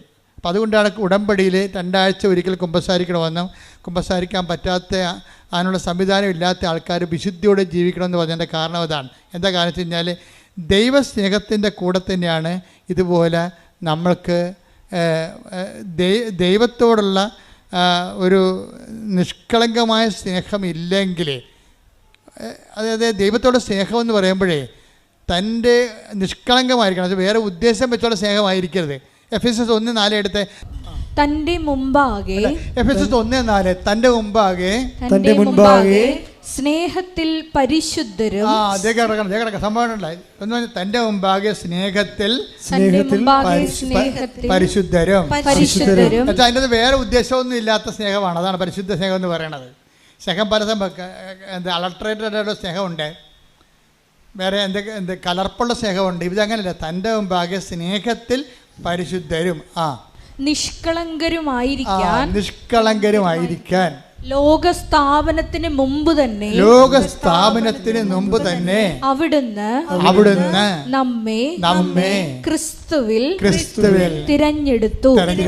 എന്റെ ദൈവപൈതലേ, നീ ഇന്ന് ക്രിസ്തുവിനെ കുറിച്ച് കേൾക്കുന്നുണ്ടെങ്കിൽ അനാദികാലം മുതലേ ദൈവം നിന്നെ ക്രിസ്തുവിനെ കേൾക്കാൻ ദൈവത്തിൻ്റെ മകനും മകളുമായി തിരഞ്ഞെടുത്തതിൻ്റെ ഏറ്റവും വർത്തമാനകാല രൂപമാണ് നിന്റെ ഇവിടെയുള്ള ഇരിപ്പും കേൾവിയും. കൈയടിക്കട്ടെ.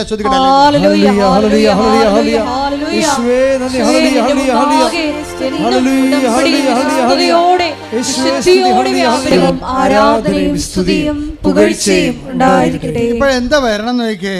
ദൈവസ്നേഹം കൂടുമ്പോൾ എന്ത് പറ്റും? സംശയം കുറഞ്ഞു വരും. ദൈവസ്നേഹം കൂടുമ്പോഴേ സംശയം കുറഞ്ഞു വരും. അപ്പോൾ നമ്മൾ ഉടമ്പടി ചെയ്യുന്ന പ്രവർത്തനങ്ങൾ ദൈവസ്നേഹം ലക്ഷ്യം വെച്ചാൽ ചെയ്യേണ്ടത്. അല്ലാതെ ഇനി എത്ര പത്രമുണ്ട് ആർക്ക് കൊടുക്കുമെന്നല്ല ചിന്തിക്കേണ്ടത്.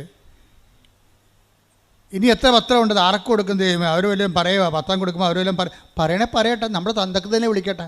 അതിന് തന്ത ഉണ്ടല്ല, അപ്പം വിളിക്കും നമ്മളെ. തീർച്ചയായിട്ടും ഉണ്ട്, ഇല്ലാത്തതൊന്നും വിളിക്കാൻ പറ്റത്തില്ല. അപ്പം നമ്മളെ കർത്താവിനെ പ്രതി അങ്ങനെ കേൾക്കുമ്പോൾ ദൈവസ്നേഹം കൂടത്തില്ലേ? അപ്പം ദൈവസ്നേഹം കൂടത്തില്ലേ? അപ്പോൾ നമുക്ക് സന്തോഷം തോന്നില്ലേ? എന്താണ് എൻ്റെ സ്നേഹം കൂടി, കർത്താവിന് വേണ്ടി ഞാൻ അത്രയും സഹിച്ചു. അപ്പോൾ എന്ത് രസമാണ്. അപ്പോൾ അതുകൊണ്ട് ഈ ദൈവസ്നേഹം കൂടുന്നതനുസരിച്ച് എന്ത് പറ്റുമെന്നറിയാമോ? അതായത് സംശയം കുറയുകയും ചെയ്യും. ഈ സംശയം കുറയണമെങ്കിൽ മാതാവിന് എന്താ സംശയമില്ലാഞ്ഞത്? അവർക്ക് പാപമില്ലാഞ്ഞ കൊണ്ടാണ്. മാതാവിന് സംശയമില്ലാത്തതിൻ്റെ പറഞ്ഞ കാര്യമുണ്ട്. നമ്മുടെ വിശുദ്ധിയും ദൈവസ്നേഹവും നമ്മുടെ സംശയവും തമ്മിൽ കണക്റ്റഡാണ്. ശരിക്കും നമ്മുടെ കിഡ്നി ഹാർട്ട് നമ്മൾ കണക്ട് ചെയ്തിരിക്കണമല്ലേ? കിഡ്നിക്ക് എന്തെങ്കിലും പ്രശ്നം ഉണ്ടായാൽ ഇന്നല്ലെങ്കിൽ നാളെ ഹാർട്ടിന് പ്രശ്നം ഉണ്ടാവും. അത് തന്നെ കാര്യം. ഇത് അതങ്ങോട്ടും ഇങ്ങോട്ടും പ്രഷർ ബേസ്ഡ് അടിച്ചിരിക്കുക. കിഡ്നിയും ഹാർട്ടും പ്രഷറിൻ്റെ ഒരു അത് കൂടുകയോ കുറയുകയോ ചെയ്യുന്നതിൽ ഇവരെ ഈ 2 ഫാക്കൽറ്റിനും ബാധിക്കും എന്ന് പറഞ്ഞപ്പോൾ തന്നെയാണ് ദൈവസ്നേഹത്തിൻ്റെ പ്രശ്നം. ദൈവസ്നേഹം കൂടുകയാണെങ്കിൽ സംശയം കുറയും. സംശയം കുറയുകയാണെങ്കിൽ എന്ത് പറ്റും? വിശ്വാസം കൂടി വരും. ഇതെല്ലാം ഇൻ്റർകണക്റ്റഡാണ്. അപ്പം നമ്മൾ വിശ്വാസത്തിന് കൊണ്ടുപോയല്ല വളം വെക്കേണ്ടത്. പിന്നെ എന്താണ്? ദൈവസ്നേഹത്തിന് വളം കൊടുക്കണം. ദൈവസ്നേഹം എന്ന് പറയുന്നത് എന്താണ്? പരിശുദ്ധാത്മാവിൻ്റെ ഫലമാണ്. 5:22 പരിശുദ്ധാത്മാവിൻ്റെ ഫലങ്ങൾ എന്താണ്? സ്നേഹം, ക്ഷമ, സമാധാനം, അങ്ങനെ പോകുന്നത്. അപ്പം പരിശുദ്ധാത്മാവിൻ്റെ ഫലങ്ങളാണ്. ഇപ്പോഴെന്താണ് ഇപ്പം മാതാവിനോട് പറയുമ്പോൾ അതായത് ഇതെങ്ങനെ സംഭവിക്കും, ഇതെങ്ങനെ സംഭവിക്കുമെന്ന് പറയുമ്പോഴേ അതിനല്ലേ ആ വല്യപ്പനെ ചോദിച്ചത്. ആര്? യോഹന്നാൻ്റെ അപ്പൻ. അങ്ങനെ പേരെന്നാ? സക്കറിയ. സക്കറിയ ചോദിച്ചത് എന്താണ്? ഇതെങ്ങനെ സംഭവിക്കും? ഞാൻ വയസ്സനല്ലേ, എൻ്റെ ഭാര്യ പ്രായം കവിഞ്ഞവളെ. അതെന്നെ അമ്മയും ചോദിച്ചത്. പക്ഷേ പണി മേടിച്ചത് ആരാണ്? സക്കറിയ. അമ്മ പണി മേടിച്ചില്ല. എന്താ കാര്യം വെച്ച് കഴിഞ്ഞാൽ അമ്മ എന്താ ഇതെങ്ങനെ സംഭവിക്കും? ഞാൻ പുരുഷനെ അറിയുന്നില്ലല്ലോ. ഉടനെ മാലാഖ് പറഞ്ഞു? പരിശുദ്ധാത്മാവ് നിൻ്റെ മേൽ വരും. പരിശുദ്ധാത്മാവ് നിൻ്റെ മേൽ വരുമെന്ന് പറയുന്നതും വന്നുവെന്ന് പറഞ്ഞാലും വന്നു കഴിഞ്ഞാലും ദൈവത്തിനുള്ള പ്രശ്നം വെച്ച് കഴിഞ്ഞാൽ ദൈവം ഒരു ഹിസ്റ്റോറിക്കൽ പ്രസൻസിൽ ജീവിക്കുന്ന ആളാണ്. നമ്മളെ സംബന്ധിച്ചുള്ള ഭൂതമുണ്ട്, വർത്തമാനമുണ്ട്, ഇല്ലേ?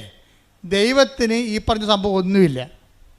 ദൈവം തന്നാൽ താനായിരിക്കുന്നു, അനാദിയായിരിക്കുന്നു, ആദികാരണനായിരിക്കുന്നു. കണ്ട അപ്പോൾ പോക്കണ്ടില്ലേ? ദൈവത്തിന് കാരണം പോലും ഇല്ല. അപ്പോൾ ദൈവത്തിന് കാലവുമില്ല, കാരണവുമില്ല. ദൈവത്തിന് കാരണവുമില്ല, കാലവുമില്ലാത്ത കാരണം ദൈവം ഒരു കാലത്തിൽ പറഞ്ഞാൽ അതിനെല്ലാം എവർ പ്രസൻ്റാണ്. ഹിസ്റ്റോറിക്കൽ പ്രസൻസ് എന്ന് പറയും. ഹിസ്റ്റോറിക്കൽ പ്രസൻറ്റ് അതായത് ചരിത്രപരമായ വർത്തമാനം. ദൈവം വരുമെന്ന് പറഞ്ഞാൽ എൻ്റെ അർത്ഥം വന്നുവെന്ന് എൻ്റെ അർത്ഥം. മനസ്സിലായില്ലേ? വരുമെന്ന് പറഞ്ഞാൽ ദൈവത്തിന് അങ്ങനെ പറയാൻ പറ്റത്തില്ലല്ലോ. വരുമെന്ന് ദൈവം പറഞ്ഞാൽ ദൈവത്തിനെ സംബന്ധിച്ചിടത്തോളം അത് വന്നതിന് തുല്യമാണ്. കാര്യം ഹീസ് ഇൻ ഹിസ്റ്റോറിക്കൽ പ്രസൻസ്. ഇതുപോലെ തന്നെ അമ്മ എന്ത് ചെയ്ത്? പരിശുദ്ധാത്മാവ് നിൻ്റെ മേൽ വരുമെന്ന് പറഞ്ഞ ഓട്ടം ആ ടൈമിൻ്റെ ആ ഇപ്സഫാത്തോ ആ ബൈ ടൈം ആ സെറ്റ് ടൈമിൽ തന്നെ ശരിക്കും പരിശുദ്ധാത്മാവിൽ അമ്മ നിറഞ്ഞു. പരിശുദ്ധാത്മാവിൽ അമ്മ നിറഞ്ഞപ്പോൾ എന്താ അമ്മ പറഞ്ഞത്? ഇതാ കർത്താവിൻ്റെ ദാസി. കണ്ട ഉണപ്പൊക്കണ്ട. അതായത് എന്തുമാത്രം പാപം കുറഞ്ഞിരിക്കുന്നുവോ അത്രയും വെളിപാടുകളെ സ്വീകരിക്കാനും സംശയം കുറയാനും കൃപയും നിറയാനും ഇടയാകും. അപ്പം നമ്മൾ കൃപാസനം പാപത്തെ ഇങ്ങനെ പരിശുദ്ധാത്മ കിട്ടാനുള്ള ഇടപാടായിട്ട് ഇങ്ങനെ എണ്ണി പെരുക്കി അങ്ങനെ ഞാൻ പ്രസംഗിക്കാറില്ല. ഇത് ഉടമ്പടിയുമായിട്ട് ബന്ധപ്പെട്ട് ആധ്യാത്മിക ജീവിതം പരിപോഷിപ്പിക്കുന്നതിൻ്റെ ആവശ്യത്തിലേക്കായിട്ട് ഞാൻ ദൈവസ്നേഹത്തിന് പ്രാധാന്യം കൊടുത്താണ് സംസാരിക്കണത്. ദൈവസ്നേഹത്തിന് പ്രാധാന്യം കൊടുത്ത് സംസാരിക്കുമ്പോൾ പരിശുദ്ധാത്മാവിൻ്റെ ഒന്നാമത്തെ ബലം സ്നേഹമാണ്. ദൈവസ്നേഹത്തെ പരിശുദ്ധാത്മാവിൻ്റെ ഫലമായിട്ട് അവതരിപ്പിക്കുമ്പോൾ സ്വാഭാവികമായിട്ടും പരിശുദ്ധാത്മാവിന് പ്രാധാന്യമുള്ളത് കാരണം എന്ത് പറ്റും? പാപം. അതാണ് ഇതെങ്ങനെ സംഭവിക്കും? ഞാൻ പുരുഷനെ അറിയുന്നില്ലെന്ന് പറയുമ്പോൾ അമ്മയ്ക്ക് പെട്ടെന്ന് മനസ്സിലാകും എന്താണ് പരിശുദ്ധാത്മാവ് നിൻ്റെ മേൽ വരുമെന്ന് പറയാം, അല്ലേ?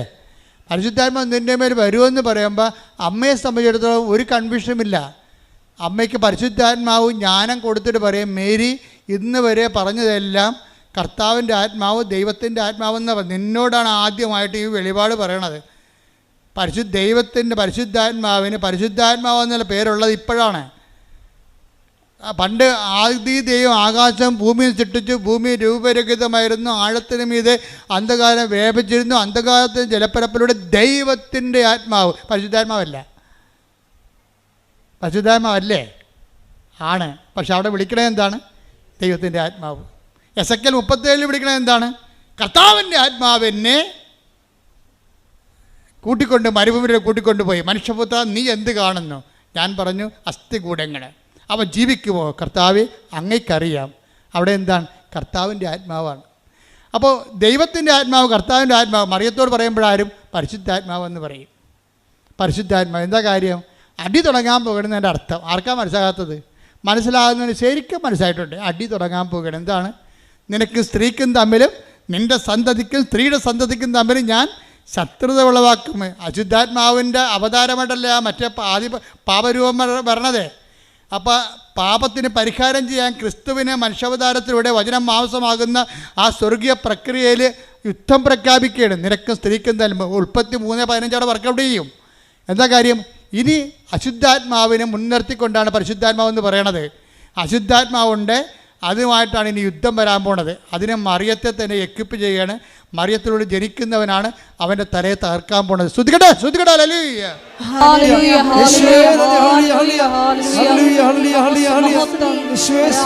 ഹല്ലേലൂയ, പരമദിവ്യകാരുണ്യത്തിന് എന്നേരവും ആരാധനയും സ്തുതിയും പുകഴ്ചയും ഉണ്ടായിരിക്കട്ടെ. പരിശുദ്ധാത്മാവ് എന്ന് പറയുമ്പോൾ ദൈവസ്നേഹം കൂടാം. ദൈവസ്നേഹം കൂടുമ്പോൾ എന്ത് പറ്റും? സംശയം കുറയും, അല്ലേ? ഇങ്ങനെ വരണം. അപ്പോൾ വിശ്വാസം വർദ്ധിക്കും. എന്നിട്ട് പരിശുദ്ധാത്മാവിനെ അപ്പം വിശ്വാസം വർദ്ധിക്കുമ്പോൾ അമ്മ എന്ത് പറയും? ഇതാ കർത്താവിൻ്റെ ദാസി, നിൻ്റെ വചനം പോലെ എന്നിൽ നിറവേറട്ടെ. എന്നിട്ട് പിന്നീട് പരിശുദ്ധാത്മാവ് വീണ്ടും മറിയത്തോട് സംസാരിക്കണം. പരിശുദ്ധാത്മാവിനെ ഇൻട്രൊഡ്യൂസ് ചെയ്ത് ആര്? മാലാഖ് ഇൻട്രൊഡ്യൂസ് ചെയ്തു. മാലാഖ് ഇൻട്രൊഡ്യൂസ് ചെയ്തെങ്കിലും പരിശുദ്ധാത്മാവ് നേരിട്ട് മറിയത്തിൻ്റെ അടുത്ത് വരും. ആരിലൂടെ? എലിസബത്തിലൂടെ വരും. എലിസബത്തിനെ കാണാൻ പോകുമ്പോൾ പരിശുദ്ധാത്മാവ് നിറഞ്ഞിട്ട് മറിയം പറയും, എലിസബത്ത് പരിശുദ്ധാത്മാവ് നിറഞ്ഞു പറഞ്ഞു, മേരി, കർത്താവ് മംഗളവാർത്ത സമയത്ത് നിന്നോട് അരുളി ചെയ്ത കാര്യങ്ങൾ. അവിടെ അരുളി ചെയ്ത ആരാണ്? പിതാവായ ദൈവമാണ് അരുളി ചെയ്തത്. ഇപ്പോൾ അരുളി ചെയ്യാൻ പോണത് ആരാണ്? പരിശുദ്ധാത്മാവ് ദൈവമാണ്. കാര്യം പുത്രനായ ദൈവമാണ് മനുഷ്യാവതാരം ചെയ്യാൻ പോണത്. അതുകൊണ്ടാണ് ആദ്യം കർത്താവ് നിന്നോട് അരുളി ചെയ്ത കാര്യം. ലൂക്ക 1:45 എടുത്ത്. കർത്താവ് അരുളി ചെയ്ത കാര്യങ്ങൾ. കർത്താവ് അരുളി ചെയ്ത കാര്യങ്ങൾ. മംഗളവാർത്ത സമയത്ത് മാലാഖ വഴി കർത്താവ് പിതാവായ ദൈവം, ലോഡെന്നാണ് പറയണത്, ഫാദറാണത്. അതായത് കർത്താവ് അരുളി ചെയ്ത കാര്യങ്ങൾ നിറവേറുമെന്ന് വിശ്വസിച്ചവൾ ഭാഗ്യവതി അനുഗ്രഹീത എന്നാണ് സംഭവം. എന്ന് വെച്ച് കഴിഞ്ഞാൽ വിശ്വസിക്കുമ്പോൾ വരാൻ പോകുന്ന ഇപ്പം ഇതാരെ പരിശുദ്ധാത്മാവ് നിറഞ്ഞ് എലിസബത്ത് പറഞ്ഞു, മേരി, കർത്താവ് നിന്നോട് അരുളി ചെയ്ത കാര്യങ്ങൾ നിറവേറുമെന്ന് വിശ്വസിച്ച നീ അനുഗ്രഹീത. എന്ന് വെച്ചാൽ നിങ്ങൾക്ക് ഒരു പരിശുദ്ധാത്മാവിൻ്റെ വെളിപാടിൻ്റെ ഒരു ഘടന കണ്ടില്ലേ? അതായത് വരാൻ പോകുന്ന കാര്യങ്ങൾ അവൻ നിന്നോട് പറയുമെന്ന് 16 നമ്മൾ വായിച്ചു. ഇപ്പോൾ വരാൻ പോകുന്ന കാര്യങ്ങൾ ആണ് മാലാഖ് മറിയത്തോട് പറഞ്ഞത്. പരിശുദ്ധാത്മാവ് നിൻ്റെ മേൽ വരുമെന്ന് പറഞ്ഞു. അപ്പോൾ മറിയം വിശ്വസിച്ചപ്പോൾ അത് വന്ന പോലെയായി. അത് തന്നെയാണ് എലിസബത്തിലൂടെ പരിശുദ്ധാത്മാവ് അതിന് കൺകറൻസ് കൊടുക്കുന്നത്. എന്താണ്? മേരി, നീ വിശ്വസിച്ചു, വരാൻ പോകുന്നെന്ന് ഞാൻ പറഞ്ഞു, അപ്പം നീ വന്നതുപോലെ വിശ്വസിച്ചു, അപ്പം നീ അനുഗ്രഹീതയാണെന്ന്. അത് അനുഗ്രഹീത. അതായത് വരാൻ പോകുന്ന കാര്യങ്ങളെ പരിശുദ്ധാത്മാവ് നിറവോടുകൂടി വന്നതുപോലെ അനുഭവിച്ചാൽ വരാൻ പോകുന്ന വിഷയത്തിൻ്റെ മേൽ നമുക്ക് അവകാശം അനുഗ്രഹം പ്രാപിക്കാം. കൈയടിച്ച് ശ്രദ്ധിക്കട്ടെ. ഹല്ലേലൂയ. പരിശുദ്ധ പരമദിവ്യകാരുണ്യത്തിന് നമ്മൾ എന്ത് അവസ്ഥയിലാണെങ്കിലും ഉടമ്പടി എടുത്ത ചില ആൾക്കാർ ഉടമ്പടി എടുക്കാമെന്ന് തീരുമാനിക്കുമ്പോൾ തന്നെ എന്തുകൊണ്ട് അവർക്ക് ഹീലിംഗും അടയാളങ്ങളും ധൈര്യവും സമാധാനവും ക്ഷമയും കിട്ടണത്? എന്തുകൊണ്ടാണ്? അവരതിൽ വിശ്വസിക്കുകയാണ്. ചില ആൾക്കാർ ഉടമ്പടി പുതുക്കിയാലും അവർക്ക് പറയുന്ന സമാധാനം ചിലർക്ക് കിട്ടണില്ല. എന്താ കാര്യം? അവരപ്പോഴും സംശയിച്ചുകൊണ്ടേയിരിക്കും. കാര്യം അവർക്ക് അവരെ തന്നെ സംശയമാണ്. സംശയമുള്ള ആൾക്കാർക്കുള്ള ഗുണം, നിങ്ങൾക്ക് സംശയം ഉണ്ടോ ഇല്ലയോ എന്ന് അറിയണമെങ്കിൽ അത് എളുപ്പം എന്ന് വെച്ച് കഴിഞ്ഞാൽ നിങ്ങളുടെ ഉടമ്പടി പ്രവർത്തനങ്ങൾ നോക്കിയാൽ മതി. ഉടമ്പടിയിൽ ഇപ്പോൾ പത്രം കൊടുക്കാൻ എടുക്കണ സമയം അത് വാദപ്പനിക്കാരെ പോലെ ഇങ്ങനെ 1, 2 കൊടുത്ത് ആർക്ക് കൊടുത്തും എപ്പോൾ കൊടുക്കും, ന്യൂട്രായിട്ട് കൊടുക്കും. ചില ആൾക്കാർ കടയിൽ കുത്തിയിരിക്കും. വന്നവർക്കൊക്കെ ഒരു മുടക്കമില്ലല്ലോ, വരുന്നവർക്കെല്ലാം വെറുതെ കൊടുക്കും. പുറത്തിറങ്ങത്തില്ല. പുറത്തിറങ്ങിക്കഴിഞ്ഞാൽ അവർക്ക് അവരുടെ പെയിൻറ്റ് പോകുമെന്ന് പറഞ്ഞ് ഉണ്ടാക്കത്തില്ല. അവർക്ക് കടയുണ്ട് അല്ലെങ്കിൽ എന്തെങ്കിലും സംവിധാനം ഉണ്ടെങ്കിൽ അവിടെ നിന്ന് വരുന്നേ കൊടുക്കും. വരുന്നവർക്ക് ഇത് കൊണ്ടേ വായിക്ക് എന്ന് പറയാം. അപ്പം അവർക്ക് ഏതായാലും അത് ചെയ്യാതിരിക്കാൻ പറ്റത്തില്ല. എന്നാൽ എങ്ങനെയെങ്കിലും ഒപ്പിച്ചുണ്ടാക്കണമെന്നുള്ള രീതിയിലാണ് അത് ചെയ്യണത്. അപ്പോൾ അവർക്ക് സ്നേഹമില്ല. അതുകൊണ്ട് തന്നെ അവിടെ കാര്യങ്ങൾ ലാഗ് ചെയ്യും. ആരുടെ കുഴപ്പമില്ല, അവർ തന്നെ ഉണ്ടാക്കണതാണ്. സ്വയമായിട്ട് കുഴി കുഴിക്കണതാണത്. കാരണം അവർക്ക് ദൈവസ്നേഹം ഉണ്ടെങ്കിൽ അപ്പോൾ ഈ ഇരിക്കുന്ന ജോമകൾ തന്നെ നോക്കിക്കേ, അവർക്ക് അവർ ഫുൾ ടൈമിൽ പ്രവർത്തിക്കുകയാണ്. അവർ MDH മാസ്റ്റർ ഓഫ് തിയോളജിക്ക് വേണ്ടി ആലുവ പഠിക്കുകയാണ്. പക്ഷേ എന്നിട്ട് ഇവിടുന്ന് 10 കാവി കൊണ്ടുപോയി ആലുവ റെയിൽവേ സ്റ്റേഷനിലെല്ലാം കൊടുക്കും. റെയിൽവേ സ്റ്റേഷനിലെല്ലാം കൊടുക്കും കൊണ്ട് നടന്ന്. അതെന്താ കാര്യം? ഇതിനകത്ത് നിൽക്കുന്ന ആൾക്കാരുടെ പരിപാടിയാണിത്. എന്ന് വെച്ച് കഴിഞ്ഞാൽ നമുക്ക് ദൈവസ്നേഹം ഉണ്ടെങ്കിൽ നമുക്ക് സംശയം ഉണ്ടാകത്തില്ല, നമുക്ക് ബോധ്യം ഉണ്ടാകും. ബോധ്യം ഉണ്ടാവുമെങ്കിൽ എല്ലാം കർത്താവ് വേണ്ട സമയത്ത് ക്രമീകരിക്കും. ദൈവത്തിൽ നമ്മളെ ഏൽപ്പിച്ചിരിക്കുകയാണ്. ഇനി നമ്മളെന്ത് നോക്കാനാണ്? ദൈവം എത്രയോ നമ്മളെക്കാൾ എത്രയോ ലക്ഷക്കണക്കിന് മനുഷ്യരെ കണ്ടും അതിനേക്കാൾ ഈ ഭൂമി സൃഷ്ടിച്ച അപാരതയുടെ ഒരു ദൈവമല്ലേ. അപ്പം അങ്ങനെ നമുക്ക് അതിനെക്കുറിച്ചുള്ള ബോധം പരിശുദ്ധാത്മാവ് തന്നുകൊണ്ടിരിക്കും. പരിശുദ്ധാത്മാവിൻ്റെ കുറവുണ്ടെങ്കിൽ എങ്ങനെയാവോ? 90 ദിവസം പിടിച്ച് നിൽക്കണം. 90 ദിവസം പിടിച്ച് നിൽക്കണം. അത് കഴിയുമ്പോൾ ഭക്തി, 90 ദിവസം പത്തി, 91 ദിവസം പത്തി. അതാണ് സംഭവം. ഉടമ്പടി വർക്ക് ചെയ്യാത്ത അതാണ്. 90 ദിവസം പത്തി, 91 ദിവസം പത്തി. പഴയ സ്വഭാവം പഴയ ആളായിട്ട് മാറും. ചില ആൾക്കാർ പത്തിയും ഒരുമിച്ച് കൊണ്ടുപോകും. അത് ഭയങ്കര മൂർഖനാണ് മാതാവേ. അപ്പോൾ ഇതെല്ലാം കറക്റ്റ് ചെയ്യണം. നിങ്ങൾ വിശ്വസിക്കുന്നുണ്ടോ, നിങ്ങൾ സ്നേഹിക്കുന്നുണ്ടോ എന്ന് ദൈവത്തിന് നിങ്ങൾ ബോധ്യപ്പെടുത്തി കൊടുക്കണം. അതാണ് എൻ്റെ ഏറ്റവും വലിയ വിഷയം. ദൈവത്തിന് ബോധ്യപ്പെടുത്തി കൊടുക്കുന്നതാണ് ഇതിനകത്ത് ഉള്ള റിസ്ക് എന്ന് പറയും. ഉടമ്പടിയിലെ റിസ്ക് എന്ന് പറഞ്ഞാൽ അതാണ്. കാര്യം എന്താ, ഞാനിങ്ങനെ പറയാം, പല ആൾക്കാർക്കും ദൈവത്തെക്കുറിച്ച് പറയാൻ അറിയത്തില്ല. എന്താ കാര്യം? അവർ ദൈവത്തെ കണ്ടിട്ടില്ല. അതാണ് മെയിൻ പ്രശ്നം. പിന്നെ പുസ്തകത്തിലുള്ള നോളജും എവിടെയെങ്കിലുമൊക്കെ സെമിനാറൊക്കെ അറ്റൻഡ് ചെയ്യുകയും വല്ല പ്രസംഗമൊക്കെ കേൾക്കുന്ന ഒരു നോളജ്. അങ്ങനെയല്ല. ഞാൻ നിങ്ങൾ പറയുന്നുണ്ടെങ്കിൽ ലക്ഷം മനുഷ്യർ ഞാൻ ദൈവം പ്രവർത്തിക്കുന്ന കണ്ടു. ഞാൻ തന്നെ നേരിട്ട് മാതാവിനെ കണ്ട ആളാണ്. അപ്പോൾ എനിക്കിതിനെക്കുറിച്ചെല്ലാം കൃത്യതയുണ്ട്. പക്ഷേ അനുഭവജ്ഞാനമാണുള്ളത്, ആശയജ്ഞാനമല്ല. ഇത് inevitable defeat of the ideal by the real എന്ന് വെച്ച് കഴിഞ്ഞാൽ ഏത് ഐഡിയലായാലും ശരി, റിയൽ വരുമ്പോൾ തോറ്റുപോകും. അത് അനിവാര്യമായ ആശയത്തിൻ്റെ തോൽവിയാണ് അനുഭവത്തിൻ്റെ വിജയമെന്ന് പറയണത്. അതുകൊണ്ട് ഞാനെപ്പോഴും ശ്രദ്ധിക്കുന്നത് അനുഭവജ്ഞാനം. ഞാനെപ്പോഴും ചിന്തിക്കുന്നത് ബിബ്ലിക്കൽ തിയോളജി എന്ന് പറയുമ്പോൾ ഞാൻ പറയും ബിബ്ലിക്കൽ എക്സ്പീരിയൻസ് തിയോളജി എന്ന് പറയും. എൻ്റെ മനസ്സുടനെ പറയും. അങ്ങനെ ഒരു ശാസ്ത്രമില്ല. ബിബ്ലിക്കൽ തിയോളജി നമ്മൾ ശാസ്ത്രമുണ്ട്. നമ്മളൊക്കെ ഇപ്പോൾ പഠിക്കണം അതാ MDH മാസ്റ്റർ ചെയ്യണവർ. അപ്പോൾ എന്താ സംഭവിച്ചാൽ ബിബ്ലിക്കൽ തിയോളജി സബ്ജക്റ്റ്. പക്ഷേ എൻ്റെ അടുത്ത് വരുമ്പോൾ ഞാൻ പറയും ബിബ്ലിക്കൽ എക്സ്പീരിയൻസ് തിയോളജി എന്ന് പറയും. ബൈബിളിലുള്ള കാര്യങ്ങളെല്ലാം മനുഷ്യൻ്റെ അനുഭവത്തിലുള്ള കാര്യങ്ങളാണ്. അത് താത്വിക ജ്ഞാനത്തിന് അവിടെ വലിയ സ്പേസ് ഇല്ല. മനുഷ്യന് അനുഭവം അല്ലെന്നുണ്ടെങ്കിൽ ഇത് അപ്രസക്തമായി തീരുകയും ചെയ്യും. മനുഷ്യനില്ലാതെ ദൈവം നിലനിൽക്കും, ദൈവവചനവും നിലനിൽക്കും. പക്ഷേ എന്തിനു വേണ്ടിയാണ് ഇതെല്ലാം? മനുഷ്യന് വേണ്ടിയാണ്. യേശുക്രിസ്തു പോലും മനുഷ്യാവതാരം ചെയ്തത്. അല്ലെങ്കിൽ വേറെ എന്തെങ്കിലും അവതാരം ചെയ്താൽ പോരെ? അപ്പം മനുഷ്യനാണ് പ്രാധാന്യം. ഈശോയ്ക്കും അറിയാം എന്താണ് സാബത്ത് മനുഷ്യന് വേണ്ടിയാണ്.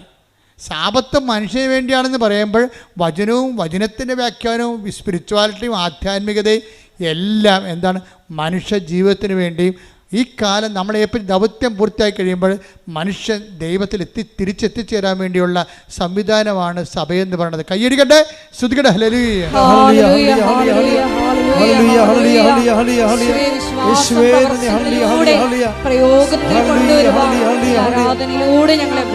വിശുദ്ധ പരമ ദിവ്യകാരുണ്യത്തിന് ആരാധനയും സ്തുതിയും പുകഴ്ചയും ഉണ്ടായിരിക്കട്ടെ. എന്താണ് ആധ്യാത്മികത്തിന് അടിസ്ഥാനമായിട്ട് ഞാൻ മറിയത്തെ അവതരിപ്പിക്കുന്നത്? എന്തുകൊണ്ടാണ്? ഈ ഭൂമിയുടെ അനുഭവങ്ങളിലെ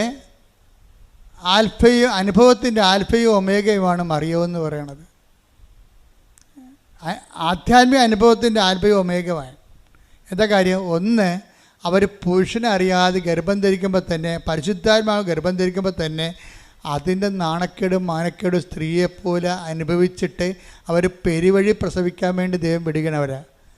അപ്പോൾ ഒരു മനുഷ്യനെ അനുഭവിക്കും. നിങ്ങൾക്ക് വീടില്ല, വഴിയില്ല, ജോലിയില്ലെന്ന് പറയുമ്പോഴൊക്കെ ഇവിടെ പറഞ്ഞാൽ ആദ്യം ഒന്ന് ചിരിക്കും. പിന്നെ പറയും സാരമില്ല, ഞാൻ നിനക്കളെ ഗതികെട്ടാണ് പ്രസവിച്ചത്, എങ്കിലും നിനക്ക് ഞാൻ തരാമെന്ന് പറയും. അത് ഒരു മനുഷ്യൻ അനുഭവിക്കാവുന്നതിൻ്റെ മാക്സിമം അനുഭവിച്ചിട്ട് അവസാനം ഈ മകനെ ഈ നഗ്നനായിട്ട് തുണിയെ കെട്ടിയിട്ട് ഒരു കുറവ് ഇറച്ചിയായിട്ട് ഇങ്ങനെ മടിയിലെടുക്കും. മടിയിലെടുത്തിട്ട് ഇവർ കല്ലറയിൽ വെക്കാൻ വേണ്ടി കൈ നീട്ടി കൊടുക്കും. പിന്നെ ഇവരെ കാണത്തില്ല, ക്രിസ്തുവിനെയും കാണത്തില്ല. ഞാനെപ്പോഴും ഓർക്കും കല്ലറയിൽ അപ്രത്യക്ഷമായത് ഈശോ മാത്രമല്ല, മറിയവും അപ്രത്യക്ഷമായി. ബൈബിളിലും പിന്നെ മറിയത്തെക്കുറിച്ച് അധികം പറയത്തില്ല. എന്താ? കർത്താവ് അരുളി ചെയ്ത കാര്യങ്ങൾ നിറവേറുമെന്ന് അവൾ വിശ്വസിച്ചു. കർത്താവ് എന്താണ് അരുളി ചെയ്തത്? കർത്താവ് അവളോട് അരുളി ചെയ്തത് എന്താണ്? മനുഷ്യാവതാരത്തിൻ്റെ സമയത്ത് അവൻ്റെ രാജ്യത്തിന് അവസാനം ഉണ്ടാകില്ലെന്നാണ് പറഞ്ഞിരിക്കണത്. Take the word of 1:33. ശ്രദ്ധിക്കട്ടെ. ഹല്ലേലൂയ. ഹല്ലേലൂയ, ഹല്ലേലൂയ. യേശുവേ നന്ദി. ഹല്ലേലൂയ. ലൂക്ക 1:33. ലൂക്ക 1:33. യാക്കോബിന്റെ ഭവനത്തിന്മേൽ പറഞ്ഞ യാക്കോബിന്റെ ഭവനത്തിന്റെ മേൽ അവൻ അവൻ എന്നേക്കും എന്നേക്കും ഭരണം നടത്തും. അവന്റെ രാജ്യത്തിന് അവസാനം ഉണ്ടാവുകയില്ല. അപ്പൊ അവനും മരണമില്ല, മരണത്തെ അവൻ ജയിക്കുമെന്നും ഉയർത്തെഴുന്നേൽക്കുമെന്നും എല്ലാം ഇറ്റ് ഈസ് അണ്ടർസ്റ്റുഡ് ഇംപ്ലിസിറ്റ്. ഇതാണ് അവൻ ഉയർത്തെഴുന്നേൽക്കുമെന്നോ അമ്മയോടാണ് ആദ്യം പറയണത്. അമ്മ എന്ത് ചെയ്തു? അവൻ്റെ രാജ്യത്തിന് അവസാനം ഉണ്ടാകുകയില്ല, അവൻ മരിച്ചാലും ഉയർത്തെഴുന്നേൽക്കുമെന്ന് ആദ്യം പിതാവായ ദൈവം മാലാഖയിലൂടെ അമ്മയോട് പറയുമ്പോൾ, എലിസബത്തിൻ്റെ വീട്ടിൽ ചെല്ലുമ്പോൾ പരിശുദ്ധാത്മാവ് എലിസബത്തിനോട് പറയും, നിന്നോട് പറഞ്ഞില്ലേ മേരി, അപ്പായി പറഞ്ഞില്ലേ അവൻ മരിച്ചാലും ഉയർത്തെഴുന്നേൽക്കുമെന്ന്, അവൻ്റെ രാജ്യത്തിന് അവസാനം ഉണ്ടാകില്ലെന്ന്. അതുതന്നെ എനിക്കും പറയാനുള്ളത്. നിന്നെ ബ്ലസ് ചെയ്തിരിക്കണം അപ്പ. എന്തുകൊണ്ടാണെന്ന് അറിയാമോ? ആ പറഞ്ഞത് നീ വിശ്വസിച്ചു. കർത്താവ് നിന്നോട് അരുളി ചെയ്ത കാര്യങ്ങൾ വിശ്വസിച്ച് നീ കർത്താവിൻ്റെ പുനരുദ്ധാനത്തെക്കുറിച്ച് ആദ്യമായി സാക്ഷിയായി ജീവിച്ച് വിശ്വസിച്ച നീ ഭാഗ്യവതി. ബ്ലസ്സഡ്. കൈയടിക്കട്ടെ, ശ്രുതികട്ടെ. ഹല്ലേലൂയ, ഹല്ലേലൂയ, യേശുവേ നന്ദി. ഹല്ലേലൂയ, ഹല്ലേലൂയ.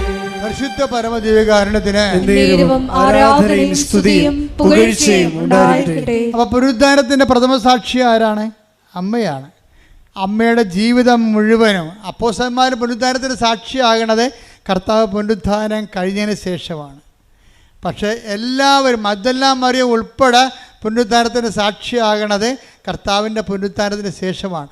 അമ്മയുടെ ജീവിതം തന്നെ പുനരുദ്ധാനത്തിൻ്റെ ജീവിതം സാക്ഷിയായിട്ട് ജീവിക്കുകയും. എന്താ കാര്യം? കർത്താവ് അരുളി ചെയ്യുന്നത് 1:33 പറഞ്ഞു. കർത്താവ് അരുളി ചെയ്ത കാര്യങ്ങൾ, അതായത് 1:33 എന്താ പറഞ്ഞത്? വരാൻ പോകുന്ന കാര്യങ്ങൾ നമ്മൾ 16-14 വായിച്ചു. ആ വരാൻ പോകുന്ന കാര്യങ്ങളാണ് മാലാഖ 1:33 പറയണത്. എന്താണ്? അവൻ്റെ രാജ്യത്തിന് അവസാനം ഉണ്ടായില്ലെന്ന്, അവൻ മരിച്ചാലും പുനരുദ്ധാനം ചെയ്യുമെന്ന്. അതാണ് എലിസബത്തിൻ്റെ വീട്ടിൽ 1:45 ലൂക്ക പറയണത്. മേരി, നീ ബ്ലെസ്സഡ്. എന്താണ് കാരണം? കർത്താവ് നിങ്ങളുടെ അരുളി ചെയ്ത കാര്യങ്ങൾ നിറവേറുമെന്ന് നീ വിശ്വസിച്ചു. അതായത് എന്താണ് വിശ്വസിച്ചത്? കർത്താവിൻ്റെ പുനരുദ്ധാനത്തിൽ നീ വിശ്വസിച്ചു. അവൻ്റെ പുനരുദ്ധാനത്തെ വിശ്വസിച്ചുകൊണ്ട് തന്നെയാണ് മറിയം. അതുകൊണ്ടാണ് ഈശോ ചോദിക്കണത്. ഈശോയെ കാണാതെ വരുമ്പോൾ ഞാനും നിൻ്റെ അപ്പനും കൂടി എന്തുമാത്രം നിന്നെ അന്വേഷിച്ചെന്ന് അറിയാമോ എന്ന് ചോദിക്കുമ്പോൾ അമ്മ പറയും, അപ്പം ഈശോ പറയും, മേരി യു നോ ഇറ്റ്. നിങ്ങൾക്കറിയാം. എന്താണ്? ഞാൻ എൻ്റെ പിതാവിൻ്റെ കാര്യത്തിൽ വേപൃതനായിരിക്കേണ്ടവനാണെന്ന് നിങ്ങൾക്ക് അറിയാൻ പാടില്ല. എന്ന് വെച്ചാൽ അറിയാമയ്ക്ക് കൈയടിക്കട്ടെ, ശ്രദ്ധിക്കട്ടെ.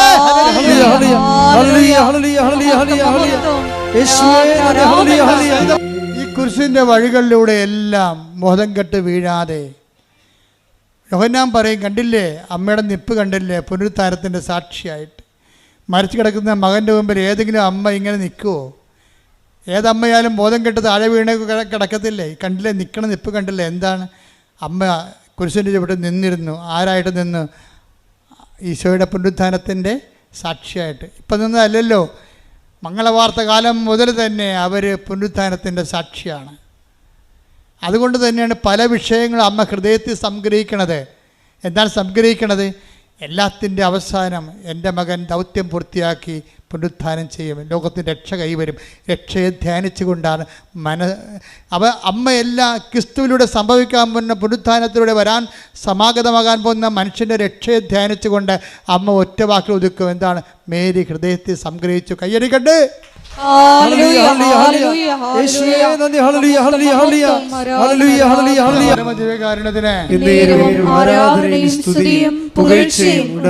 ഇതാണ് മാതാവ് നൽകുന്ന ജീവിത ദർശനം എന്ന് പറയുന്നത്. ഇതാണ് ഉടമ്പടിയുടെ ദർശനം.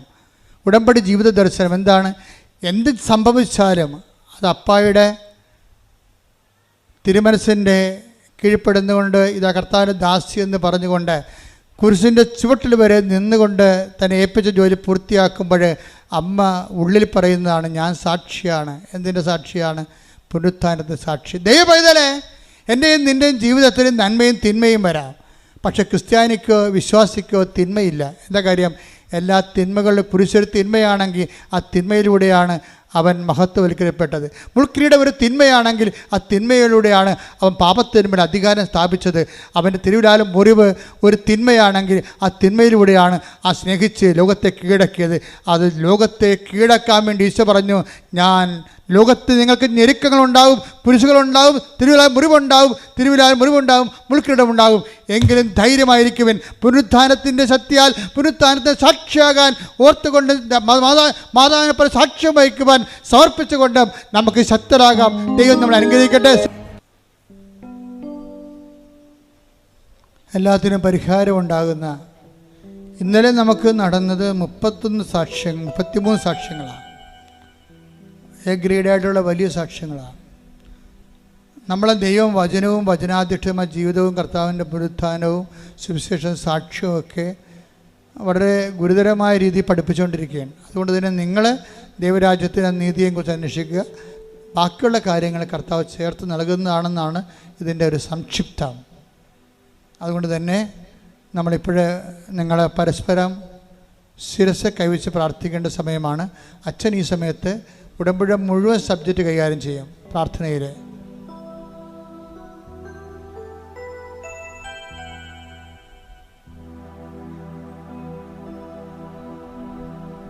പരിശുദ്ധാത്മാവ് നിറയാൻ വേണ്ടി മക്കൾ ഇടിമുഴക്കം പോലെ സ്തുതിച്ചാൽ മതി. ഞാൻ വിഷയങ്ങൾ പ്രാർത്ഥിച്ചുകൊണ്ടിരിക്കുന്നത്, നിങ്ങൾ പരിശുദ്ധാത്മാവ് നിറയാൻ വേണ്ടി ശക്തമായി സ്തുതിച്ചുകൊണ്ടിരിക്കട്ടെ. സ്തുതിക്കട്ടെ. ഹല്ലേലൂയ. കർത്താവേ, നിന്റെ ഉന്നതമായ നാമത്തിന് സ്വസ്ഥം ചെയ്യുന്ന കർത്താവേ, കർത്താവേ, നിന്റെ വിശുദ്ധ പൗരോഹിത്യത്തെ മഹത്വപ്പെടുത്തണമേ കർത്താവേ. കർത്താവേ, സഭയിലുള്ള സാന്നിധ്യം പ്രകടമാക്കണമേ കർത്താവേ. കർത്താവേ, 38 വർഷം ഞാൻ അർപ്പിച്ച കൃപാന്റെ ജൂബിലിയാണ്. കൃപാസ്ഥാനത്താറെ ജീവനോടെ പ്രത്യക്ഷപ്പെട്ട പരിശുദ്ധ അമ്മയുടെ മാധ്യസ്ഥത ഈ അൾത്താറയിൽ നടന്ന 10,000-കണക്കിന് ആരാധനയുടെ ശക്തിയാണ്. ഈ അൾത്താറയിൽ നടന്ന 10,000-കണക്കിന് ആരാധനയുടെ ശക്തിയാണ്. ഞാൻ മക്കൾക്ക് വേണ്ടി പ്രാർത്ഥിക്കുന്ന കർത്താവേ, ദൈവത്തിൻ്റെ കരുണ ചൊരിയട്ടെ, ദൈവത്തിൻ്റെ കരുണ ചൊരിയട്ടെ, ദൈവത്തിൻ്റെ കരുണ ചൊരിയട്ടെ, ദൈവത്തിൻ്റെ കരുണ ചൊരിയട്ടെ. സ്തുതിക്കട്ടെ, സ്തുതിക്കട്ടെ. ഹല്ലേലൂയ. കർത്താവേ, നിന്റെ തിരുമുറിവാർന്ന വലതുകരം, ആണിപ്പെടുതാർന്ന അത്ഭുതകരം. കർത്താവേ, നിന്റെ തിരുമുറിവാർന്ന വലതുകരം, ആണിപ്പെടുതാർന്ന അത്ഭുതകരം. കർത്താവേ, നിന്റെ തിരുമുറിവാർന്ന വലതുകരം, ആണിപ്പെടുതാർന്ന അത്ഭുതകരം അങ്ങയുടെ മക്കളുടെ ശിരസിൽ വെക്കണമേ, അങ്ങയുടെ മക്കളുടെ ശിരസിൽ വെക്കണമേ. സന്ധിബന്ധങ്ങളിലെ കർത്താവിൻ്റെ അകത്ത് നിറയട്ടെ, മാംസപേശികളിലെ കർത്താവിൻ്റെ അകത്ത് നിറയട്ടെ, രക്തഞരമ്പുകളിലെ കർത്താവിൻ്റെ അകത്ത് നിറയട്ടെ, രക്തഞരമ്പുകളിലെ കർത്താവിൻ്റെ അകത്ത് ഉച്ച മുതൽ ഉള്ളംകാലം വരെ കർത്താവിൻ്റെ അകത്ത് നിറയട്ടെ. മാരക രോഗങ്ങൾ, തീരാവേദികൾ, ജീവദുരിതങ്ങൾ, ആന്തരിക രോഗങ്ങൾ, ആന്തരിക അവയവ രോഗങ്ങൾ യേശുവിൻ്റെ നാമത്തിൽ സൗഖ്യം പ്രാപിക്കട്ടെ. പരിശുദ്ധാത്മാവ് നിറയട്ടെ, പരിശുദ്ധാത്മാവ് നിറയട്ടെ. സുവിശേഷം സാക്ഷിയാകാൻ പ്രത്യേക അഭിഷേകം ലഭിക്കട്ടെ. കർത്താവേ, ജീവിക്കാൻ മാർഗമില്ലാത്തവര്, വീടില്ലാത്തവര്, വഴിയില്ലാത്തവര്, കർത്താവേ, വീടിലെ വേദന വിട്ടുമാറാത്തവര്, ജീവിതമാർഗം പൊട്ടിപ്പോയവര്, ജോലി, പഠനം, പരീക്ഷ, കർത്താവേ, ഇങ്ങനെയുള്ള എല്ലാ മേഖലകളിൽ സംഘർഷത്തോടെ ജീവിക്കുന്നവരുടെ മേൽ കർത്താവിൻ്റെ സാന്ത്വനം നൽകണമേ എന്ന് പ്രാർത്ഥിക്കുന്നു. ആശുപത്രിയിൽ പോകാനിരിക്കുന്നവർ, ആശുപത്രി കിടക്കുന്നവർ, ഓപ്പറേഷൻ നിശ്ചയിച്ചിട്ടുള്ളവർ, ഓപ്പറേഷൻ കഴിഞ്ഞ് വീട്ടിൽ താമസിക്കുന്നവർ, കർത്താവെ, മക്കളില്ലാത്തവർ, വിവാഹം ഒത്തുവരാത്തവർ, ഡൈവേഴ്സ്, കർത്താവെ, ഡൈവേഴ്സിന് വേണ്ടി ഒരുങ്ങിക്കൊണ്ടിരിക്കുന്നവർ, അതിൽ അകപ്പെട്ടു പോയവർ എല്ലാം സംബന്ധിച്ച് പ്രാർത്ഥിക്കുന്നു. കർത്താവിൻ്റെ കരുണ, കർത്താവിൻ്റെ സഹകരണ ഈശോയെ നിലനിൽക്കേണ്ട മക്കൾ, തെറ്റായ പ്രണയത്തിൽ കുടുങ്ങിയവർ, അതുപോലെ പ്രണയത്തിൽ കുടുങ്ങിപ്പോയവർ, കുടുംബത്തിന് ദോഷമുണ്ടാക്കുന്നവർ, കുടുംബത്തിന് എല്ലാ തരത്തിലുള്ള സാമ്പത്തിക തകർച്ചയും ജീവിത തകർച്ചയും കുടുംബത്തെ നശിപ്പിച്ചുകൊണ്ട് സ്വന്തം താല്പര്യങ്ങളും സുഖങ്ങൾക്കൊക്കെ വേണ്ടി ജീവിതത്തെയും മാതാപിതാക്കന്മാരെ വിട്ടെറിഞ്ഞു പോയിട്ടുള്ള ബുദ്ധിമോശം കാണിച്ചുള്ള വ്യക്തികൾക്ക് മാനസാന്തരം ഉണ്ടാകാൻ കർത്താവിൻ്റെ ആത്മാവ് നൽകട്ടെ എന്ന് പ്രാർത്ഥിക്കുന്നു. കർത്താവിൻ്റെ ആത്മാവ് പ്രവർത്തിക്കട്ടെ പ്രാർത്ഥിക്കുന്നു. എൻ്റെ കർത്താവിൻ്റെ ഉന്നതമായ നാമത്തിൽ, സഭയുടെ അധികാരത്തിൽ, കുരിശിൻ്റെ അടയാളത്തിൽ, ദൈവത്തിൻ്റെ നാമത്തിൽ മാർഗരോഗങ്ങൾ, തീരാവേദികൾ, ജീവദുരിതങ്ങൾ യേശുവിൻ്റെ നാമത്തിൽ മാറിപ്പോകട്ടെ. ജോലി ഇല്ലാത്തവരെ, സാമ്പത്തിക കടങ്ങളുള്ളവരെ, ജപ്തി നടപടി നടക്കുന്നവരെ, അതിലകപ്പെട്ടു പോയിരിക്കുന്നവരെ, ഒറ്റ പാട്ടം, അതുപോലെ തന്നെ കർത്താവ് അതിലേക്ക് അകപ്പെട്ടിരിക്കുന്നവരെ, ജീവിതമാർഗത്തിന് മാർഗമില്ലാത്തവരെ, ജോലി നഷ്ടപ്പെട്ടവരെ, തിരിച്ചു പോരാൻ പോകുന്നവരെ, വിസ നഷ്ടപ്പെട്ടവരെ, പലതരത്തിൽ കർത്താവെ വിസ പുതുക്കി കിട്ടാത്തവരെ, അന്യനാടുകളിൽ വേദന അനുഭവിച്ച് ജീവിക്കുന്നവരെ, കർത്താവേ, മക്കളുടെയൊക്കെ ദൈവത്തിനൊക്കെ സ്വർഗം തുറക്കണമേ, സ്വർഗം തുറക്കണമേ, സ്വർഗം തുറക്കണമേ, സ്വർഗം തുറക്കണമേ. കർത്താവിന്റെ ആത്മാവ് ഇടിത്തീ പോലെ, കർത്താവിന്റെ ആത്മാവ് ഏലിയായി നിവസിച്ച പരിശുദ്ധാത്മാവ്, ദാവീദ് നിവസിച്ച പരിശുദ്ധാത്മാവ്, യേശു ക്രിസ്തു നിവസിച്ച പരിശുദ്ധാത്മാവ്, ശിഷ്യന്മാർ ഇറങ്ങി വെച്ച പരിശുദ്ധാത്മാവിനാൽ അഭിഷേകം ചെയ്യപ്പെട്ടെ, അഭിഷേകം ചെയ്യപ്പെട്ടെ, അഭിഷേകം ചെയ്യപ്പെടട്ടെ. യേശുവിന്റെ നാമത്തിൽ എല്ലാ കോശങ്ങളും പേശികളും യേശുവിന്റെ നാമത്തിൽ പെരുമഴ പോലെ കൊടുങ്കാറ്റ് പോലെ വീശി അടിക്കട്ടെ. ആത്മാവിനെ വീശടിക്കട്ടെ, ആത്മാവ് വീശടിക്കട്ടെ. യേശുവിന്റെ നാമം ദൈവവിളികളില്ലാത്ത കുടുംബങ്ങള്, ദൈവവിളികൾക്ക് എല്ലാ തരത്തിലുള്ള തടസ്സങ്ങളുള്ളവര്, ദൈവവിളി നഷ്ടപ്പെടാൻ പോകുന്നവര്, എല്ലാ സ്ഥലത്തും പ്രാർത്ഥിക്കും, പുതിയ ദൈവവിളിക്ക് വേണ്ടി പ്രാർത്ഥിക്കുന്നവര് എല്ലാവരും ദൈവത്തിനെ കണ്ടെത്തരട്ടെ.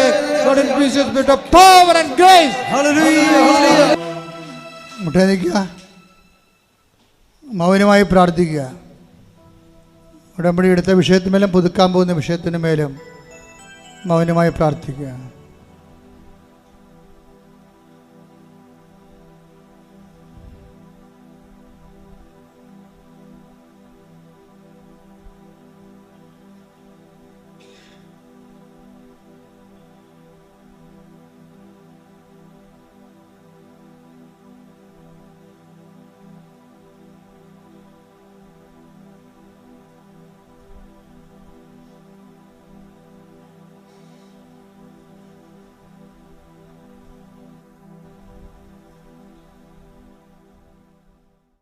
സമാപന ആശീർവാദത്തിലേക്ക് പോവുകയാണ് നമ്മൾ.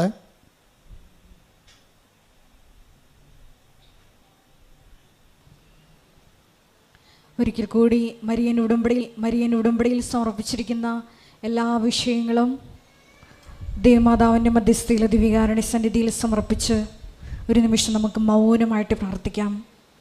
പരിശുദ്ധ അമ്മയെപ്പോലെ വരാൻ പോകുന്ന കാര്യങ്ങൾ അറിയിക്കുമ്പോൾ പരിശുദ്ധാത്മാവിൽ നിറഞ്ഞ് ഇതാ കർത്താവിൻ്റെ ദാസി എന്ന് പറഞ്ഞ് മൗനസമർപ്പണം ചെയ്ത് പുനരുദ്ധാനത്തിൻ്റെ ആദ്യ സാക്ഷ്യം വഹിക്കുവാൻ ഈ ആരാധനയിലൂടെ ഉടമ്പടി എടുത്തിരിക്കുന്ന ഞങ്ങളെ ഓരോരുത്തരെയും തിരഞ്ഞെടുത്ത് അഭിഷേകം ചെയ്യണമേ എന്ന് പ്രാർത്ഥിച്ചുകൊണ്ട് ശിരസ്സ് നമിച്ച് ദിവ്യകാരുണ്യ ആശീർവാദം സ്വീകരിക്കാം.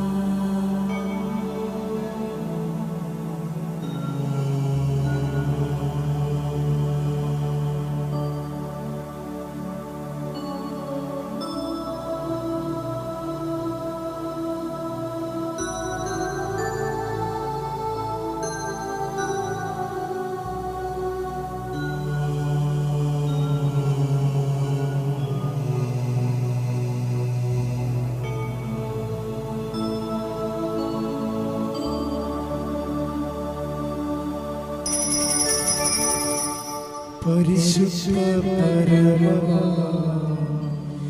ദിവ്യകാരുണ്യമേ, എന്നും അങ്ങേയ്ക്ക് ആരാധന. പരിശുദ്ധ പരമ ദിവ്യകാരുണ്യമേ, എന്നും